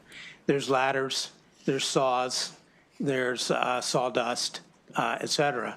We would welcome you to come, and because we'd love to show you what we're doing, how we're doing it, what our collections are, and the impacts that we're having. For instance, building these kits for Baltimore County, this was not done in the museum. We used museum collection. We used collections of people who, Fossil Club members. And the Baltimore County students built the box. The Baltimore County students put the fossils in the bags, and et cetera. So there's 400 of these boxes ready to go. I mean, we are desperately using all the resources available to us to continue to do the things that we're doing, to continue to have the impact. Thank you. Okay, Sarah Watson, why don't you have the last question, okay? Yes, thank you. And I want to really thank the young man for his testimony. But since he's here and we're talking about something very important, and we did get to see some of the items in the box, can you just lift that up so we can see? No, the big, right there. Yes, what is that? Can you just briefly describe that for us? This is a small piece of a butterfly and moth collection that we have. We received a collection of 17,000 moths and butterflies that one person collected in Baltimore City throughout his life. That type of thing would go to a landfill if we hadn't made the connection and found out about it. So that's the dilemma, and part of what we're looking for in this whole bill is visibility, to let people know that don't throw this stuff away, because it contains incredible information despite being beautiful and everything else about it. But these are all some moths and butterflies that can be found in the state of Maryland. Thank you so much for showing that to you, and thank you again for coming. Really appreciate it. Thank you, Senator Jackson. Thank you to the witnesses, particularly you, Preston. And that's going to conclude the bill here on Senate Bill 35. Senator Hedelman, I know you've been patiently in and out and waiting for your testimony. We're going to take Senate Bill 308 next, and I've got Abigail Snyder, Rabbi Susan Grossman. We do have some other witnesses. Salman Badi here? If so, just come on up. Tahira Masarat Hussein. Mr. Chairman, if it's okay, Yeah. I would love to have my intern. Sure. Bring just anybody you want up here. Instead of me. I'm just looking at who you designated, but you can bring anybody you want. Okay, so we got Abigail Snyder, Rabbi Grossman, Salman Badi. One virtual witness we'll get next. Okay, she's not in. And we do have one unfavorable. And so we'll take that separately. Okay, where is Senator Hedelman? Oh, she's hiding. I'm here, Ellie. Oh, Ellie, okay. Okay, well, why don't you can proceed on behalf of Senator Hedelman and tell us your name. And we're on Senate Bill 308. Thank you. Thank you. I'm very happy to be here. I'm Ellie Cardillo, and I will be testifying on behalf of my wonderful Senator Hedelman, for SB 308, General Provisions Commemorative Months, Muslim American Heritage and Jewish American Heritage Months. So as all of you know, Maryland is home to a number of diverse communities whose histories and contributions have shaped and continue to shape our state. Many of these communities have specially designated commemorative months such as Irish American Heritage Month, Hispanic American Heritage Month, and German American Heritage Month, among many others.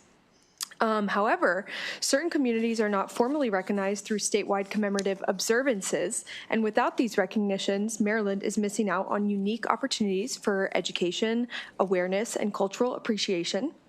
Commemorative months bring public awareness to the beauty of the diversity of our residents by inspiring public institutions like libraries, schools, community organizations, and cultural institutions to celebrate them. SB 308 requires the governor to annually proclaim the month of January as Muslim American Heritage Month and the month of May as Jewish American Heritage Month. Both Muslim Americans and Jewish Americans have significantly contributed to Maryland's history and culture and have shared in the unfortunate circumstance of experiencing a large rise in discrimination over the past few years. By highlighting the contributions, diversity, and history of Muslim Americans and Jewish Americans through the respective heritage months, we can help eliminate misconceptions, expand educational opportunities, and encourage a more inclusive society. As we know, the recognition and celebration of our community's diversity has been under attack recently, and efforts like this bill strengthen the threads that knit our communities together. At this time, building and celebrating diversity is more important than ever. Thank you so much for listening, and I respectfully urge a favorable report on SB 308. Okay, thank you. Okay, who wants to go next? Rabbi, you want to go next? Thank you. Do I have to press something? No. So thank you, Chairman Feldman, Vice Chair Kagan, and the esteemed members of the committee. I'm Rabbi Susan Grossman, a commissioner of the Governor's Commission on Middle Eastern American Affairs, but I'm here today as a private citizen and interfaith leader in support of SB 308 to establish Jewish and Muslim Heritage Months on the state level. At a time when inclusion and diversity are under siege, Jewish and Muslim Heritage Months will encourage and strengthen the social fabric of understanding and mutual responsibility in our communities and schools by improving respect for one another and our myriad differences at a time when our state is torn and our nation is torn by derision and division.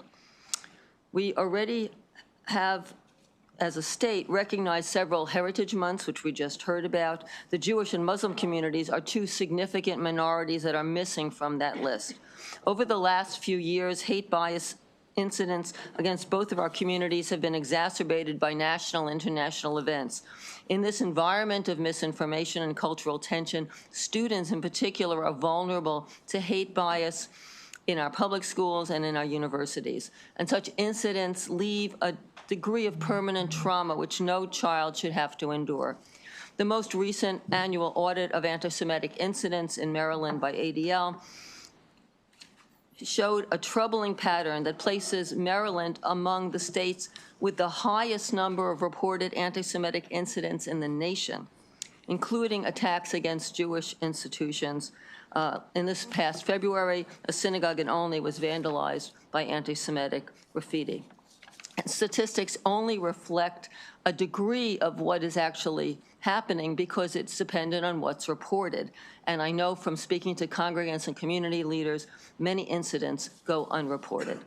The kind of education encouraged by the Muslim and Jewish community months can help combat rising hate, and I encourage SB 308 to be passed. By supporting this passage at this time when international events have tested the alliance, we stand united together to urge passage of this bill, codifying the celebration of our Jewish American heritage. Thank you, Rabbi. I thank you for your attention, and I urge favorable report. Okay, thank you. Okay, let's go to Ms. Snyder. You want to go next, or sir? Whoever. Okay, Ms. Snyder, come on. Good afternoon, Chair Feldman, Vice Chair Kagan, members of the committee. For the record, Abby Snyder, Director of Government Relations for the Baltimore Jewish Council, which represents the Associated Jewish Federation of Baltimore, all of its agencies, and the organized Jewish community of the greater Baltimore region. We are also here today in support of SB 308. And I know this committee is very familiar with the need for something like this, Jewish American Heritage Month, Muslim American Heritage Month. Both of these communities have such rich history and cultural contributions contributions.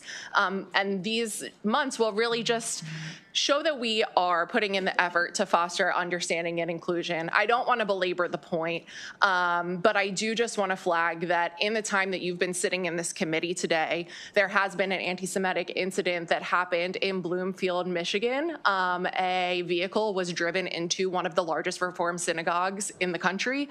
Luckily, no one was hurt. The driver / active shooter was murdered on site. But these things continue to happen as this divisive rhetoric and harmful information just continues to run rampant in Maryland, across the country, et cetera. And that's why moments like these, where we can make small change that makes a big difference, are incredibly important. So for these reasons, we would urge a favorable report. Thank you. Okay, let's get the mic to the gentleman in the middle. Okay. Good afternoon, everyone. Honorable member of Maryland Senate EEE Committee. I'm a CEO and of Serving the Humanity and a resident of Howard County. I'm representing United Maryland Muslim Council here today. I would like to extend my gratitude to the bill sponsor, Honorable Senator Shelley Edelman, and the esteemed member of the committee, including Chairman Senator Felderman and also Vice Chair Senator Keegan. Muslim Americans have been part of the nation, of our nation, since its inception. Unfortunately, it is important to note that the 30% of the enslaved individuals brought to this shore came from African Muslim country. One of the notable figures in Maryland history is the former slave, Mr. Yaro Mahmoud, an educated and prominent Muslim entrepreneur and investor in 19th century Annapolis. He spoke Arabic, among other languages. Additionally, Mr. Barrett Bampton Muhammad fought in the Revolutionary War, contributing to our nation's history. One of the things that when I am involved in my community and I talk to my nieces and nephews who are going to school, they feel at times bullied. And I think the biggest thing for us to know is the fear of the unknown. I mean, because our community is not that involved, even though there are 350,000 Muslim in the state of Maryland. And I will urge this committee to please recognize the Muslim Heritage Month so my community member, my fellow citizen of this state can also learn about our culture, and we can stop what our young generation is feeling in this state. Thank you. I didn't get your name at the front end. Solomon Bhatti. Okay, very nice. Okay, is Ms. Tahira Hussein here? I called him earlier. I didn't say I don't want to miss anybody. Okay, before we take any questions, we do have one witness virtually. Ms. Chaudhry, why don't we take you? And you've got up to 2 minutes, and you're here on Senate Bill 308 to testify, so why don't you start? That's correct. Thank you, Chair Feldman, members of the committee. Zainab Chaudhry, for the record, Director of CARE's office in Maryland. CARE is a Council on American Islamic Relations. We are the nation's largest Muslim civil rights and advocacy organization. We want to express our gratitude to Senator Hedelman for her leadership on this issue. In a time where there is much political strife and many different opinions and views on various issues globally as well as nationally and statewide, this is one issue that I think that all of our communities can unite behind. The fact that there is a significant rise in anti-Semitism and Islamophobia, and having a commemorative month in the state of Maryland that recognizes both of these phobias would help to raise awareness and build bridges of understanding and dialogue amongst our diverse communities. Unfortunately, while media focuses so much on what sets us apart, there are so many similarities and commonalities amongst our diverse faith communities, and having the opportunity to educate one another about our respective faiths and just being able to build bridges would be a meaningful way, especially in these divisive political times, to help build bridges between our various communities. This particular commemoration has already occurred in several counties across the state of Maryland and several states across the country as well. And we want to acknowledge those leaders on a local level who have taken the initiative to already acknowledge the Jewish American Heritage Month and the Muslim American Heritage Months. And we encourage the General Assembly to also adopt this measure on a statewide level so that we can just make this applicable to all counties across the state and really try to address some of the ignorance that unfortunately exists within our communities that perpetuates the fear-mongering, the bigotry, the hate crimes, the bias incidents, discrimination that so many members of our communities are facing.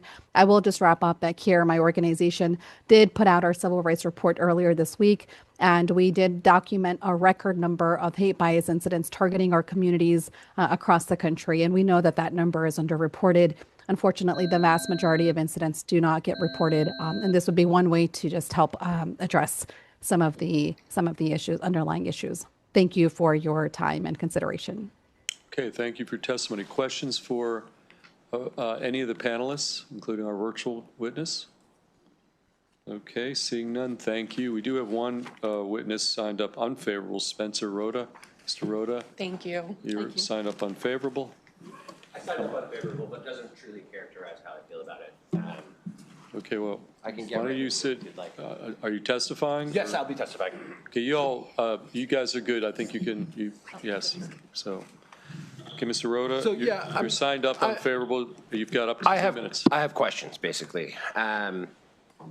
You know, we have, Maryland is, especially the county where I'm from and the vice chair is from, you know, is the most diverse county in the country. We want to foster inclusion, and I do believe that is exactly the intention of this bill, to foster inclusion. But it leaves out several other religious groups. In Montgomery County, along with the Muslim community at around 3%, there's also 3% Hindu, 3% Buddhist. Where are the months for these folks as well? And I think, you know, in the spirit of inclusion, it's important to note that there's a large Christian population in this state, which also does not have a designated month. Currently, there are no designated months that relate to a religious group. If I had it, you know, my way, we would celebrate each other every day. And I love my brothers and sisters of Maryland from all creeds, races, nationalities, and yeah, that's pretty much it on this. I do think that, you know, it's skirted through the House without opposition, and I think we just need to think about whether we want to wade into these murky waters or not. Okay. Okay, any questions for our witness, Mr. Rhoda? Okay. Seeing none, that concludes bill hearing on Senate Bill 308, which brings us to our final bill for today, Senator Washington. A. Washington, you're going to come up here on Senate Bill 303, Senate Joint Resolution 4. And I'm going to call up Gwen Du Bois, Arthur Mulholland, Darrell Carrington, Terrence Fitzgerald, and then we have 2 virtual witnesses, and that's extended the testimony of the bill. Senator Washington, Senate Joint Resolution 4, you can start, and we'll go to your panel. Yeah, thank you, Mr. Chairman, members of the committee. For the record, Senator Alonzo Washington, here to present on Senate Joint Resolution number 4. This bill urges the federal government to lead a global effort to prevent nuclear war. And this resolution aligns Maryland with the national back from the brink framework supported across the country. In Maryland, we sit in the shadow of Washington, D.C. If nuclear war starts from error, impulse, or intent, once these missiles are launched, they cannot be stopped. If just one nuclear bomb hit the Capitol, casualties in Maryland would be catastrophically high, and the federal government would not be able to aid us. Marylanders this past year paid over $2.4 billion in taxes for the nuclear weapons complex. Modernizing nuclear weapons does not make us safer. Even a limited nuclear exchange would produce catastrophic humanitarian and environmental consequences.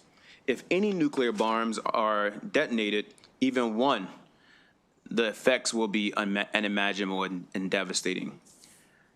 This resolution would urge our federal government to reduce the risk of accidental nuclear war and work to create a pathway to joining the UN Nuclear Ban Treaty.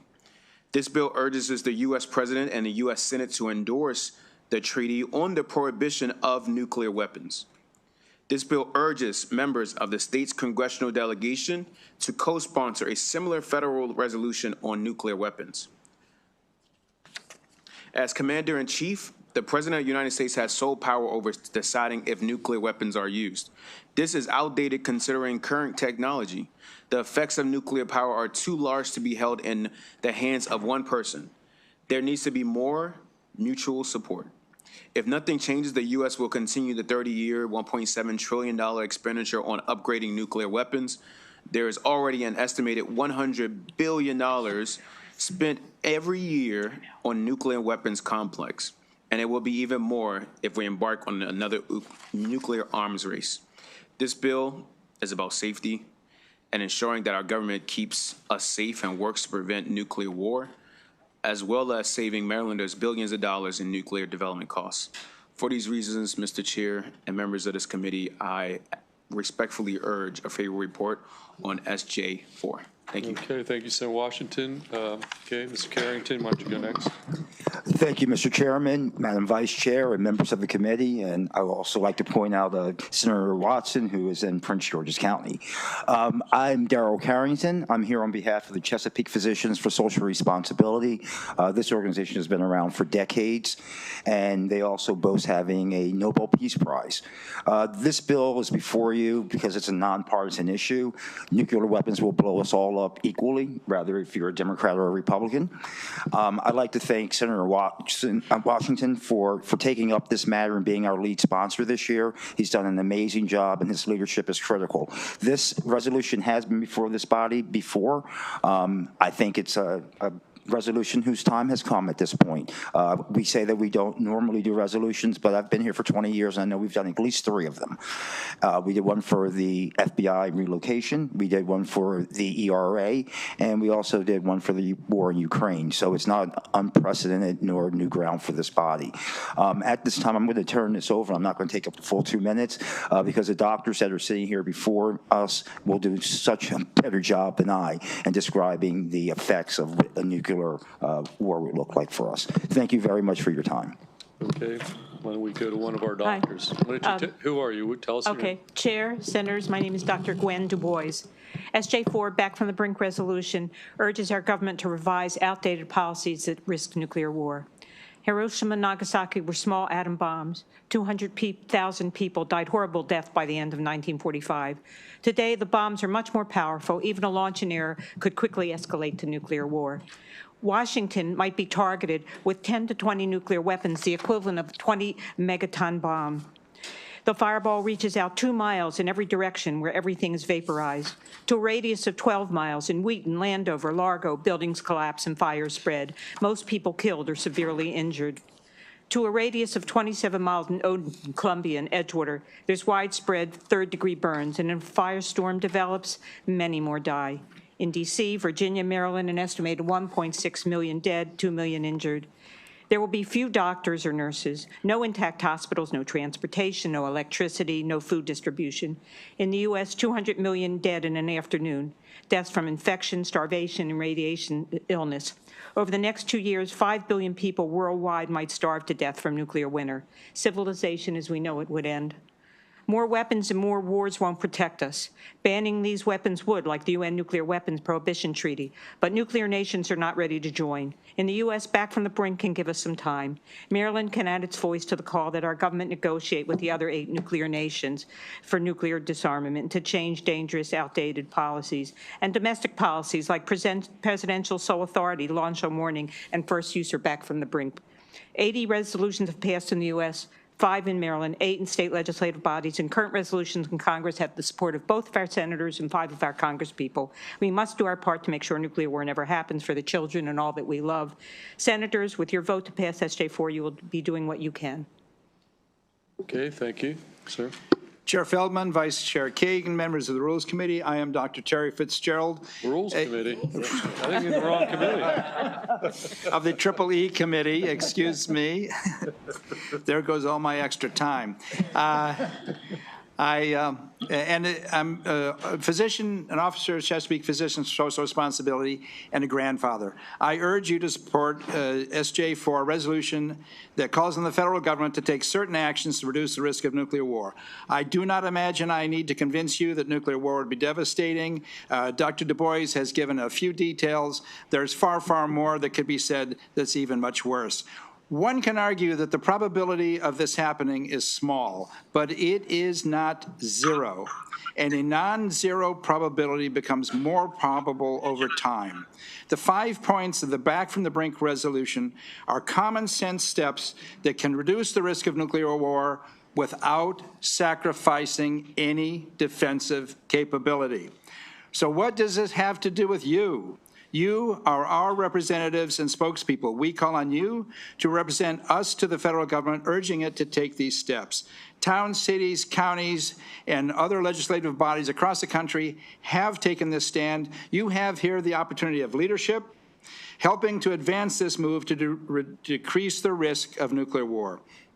Why now? Because now is the only time that there is. What we do now has impact for generations to come. Speaking as a physician, I remind you of this principle of public health.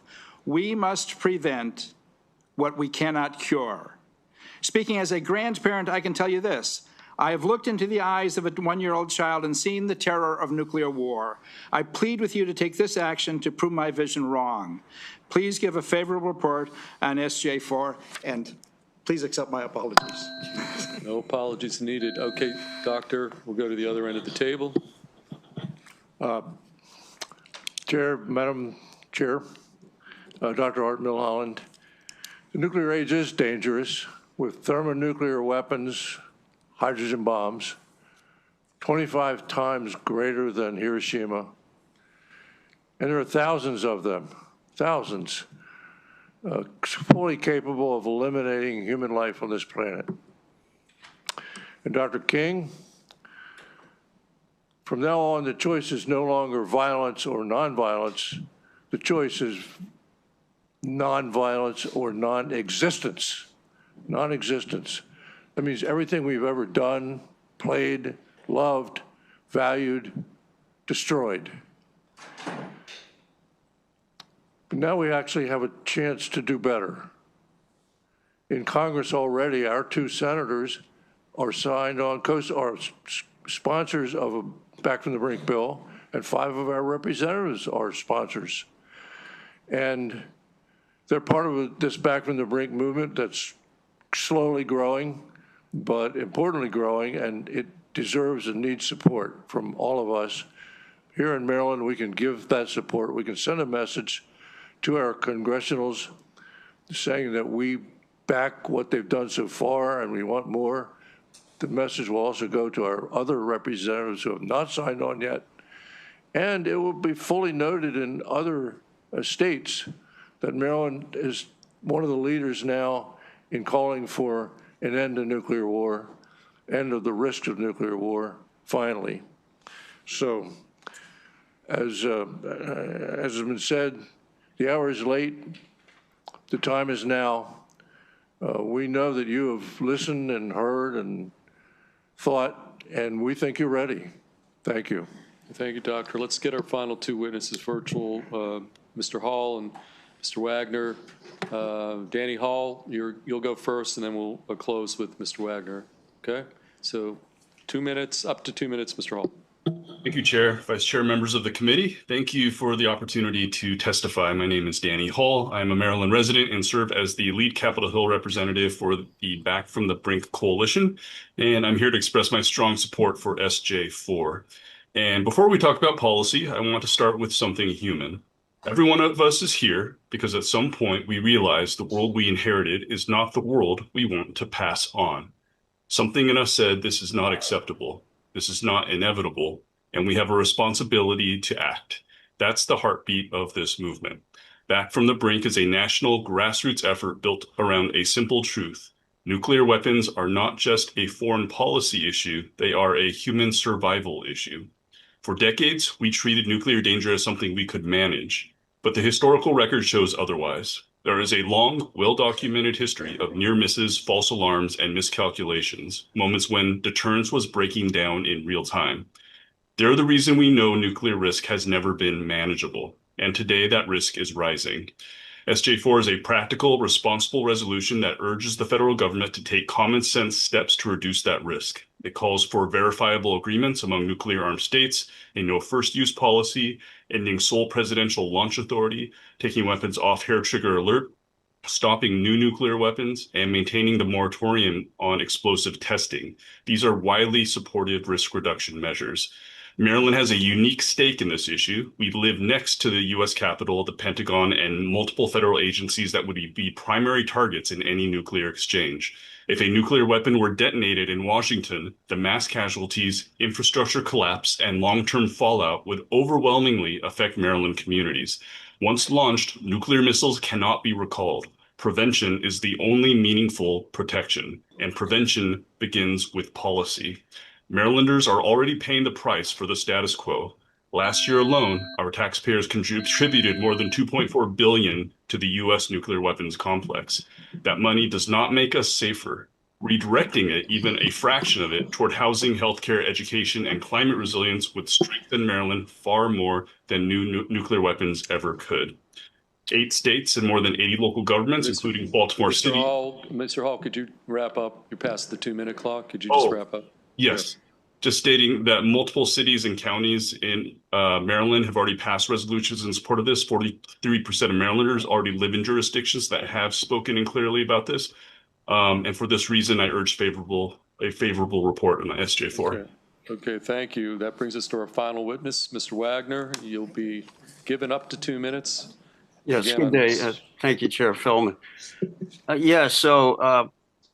I won't reiterate the comments of my colleagues. I certainly, like them, ask for a favorable report from the committee. So I'm James Wagner, Dr. James Wagner. I live in Frederick, Maryland. I submitted written comments. I hope you've had a chance to review those also. I've been involved in this issue for many years, dating back all the way to the early 80s and the nuclear freeze movement. And it occurred to me this morning that that movement is a pretty good parallel analogy for really the task in front of us today. My colleagues have highlighted the horrors of nuclear war, and please do not minimize that concept in your minds. Whatever image you want to conjure up, please do, for what that would entail if there were ever even a low scale so-called nuclear exchange. So the freeze movement of the 80s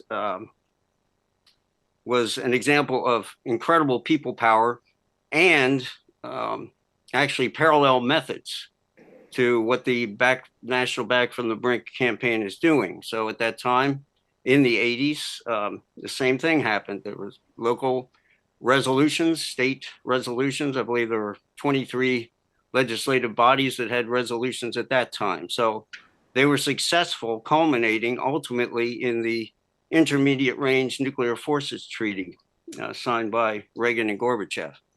So we are in a situation now where the administration has not renewed the only treaty New START, and we need right now full bore focus, and Maryland has an opportunity to participate in that. Thank you. Okay, thank you, Mr. Wagner. Any questions for Senator Washington, any of the witnesses, virtual, in person? Senator Brooks? Yeah, thanks for the bill, Senator. There was one unfavorable in here from a Trudy Tibbles, yeah. And her argument was the fact that this would be a worthy long-term goal, but she thought it was misguided because Russia and China and Korea, they all got nuclears. So this particular bill would I guess, reduce or limit the weapons in the U.S., but it doesn't address those particular nuclear armed countries. Okay. How would you address We that? just need one answer. We don't need like 7 answers, okay? You've been anointed the responder, okay? Heavyweight. So the New START treaty just expired. There was an offer from Russia to continue it going on, and there was no response from the United States. We could have continued that 1,550 limit. And this is not unilateral disarmament, really. This really asks the U.S. to lead in efforts in multilateral nuclear disarmament talks.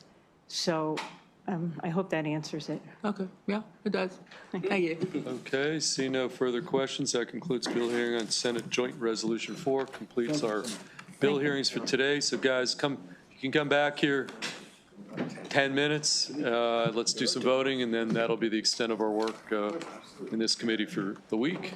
So come back here in 10.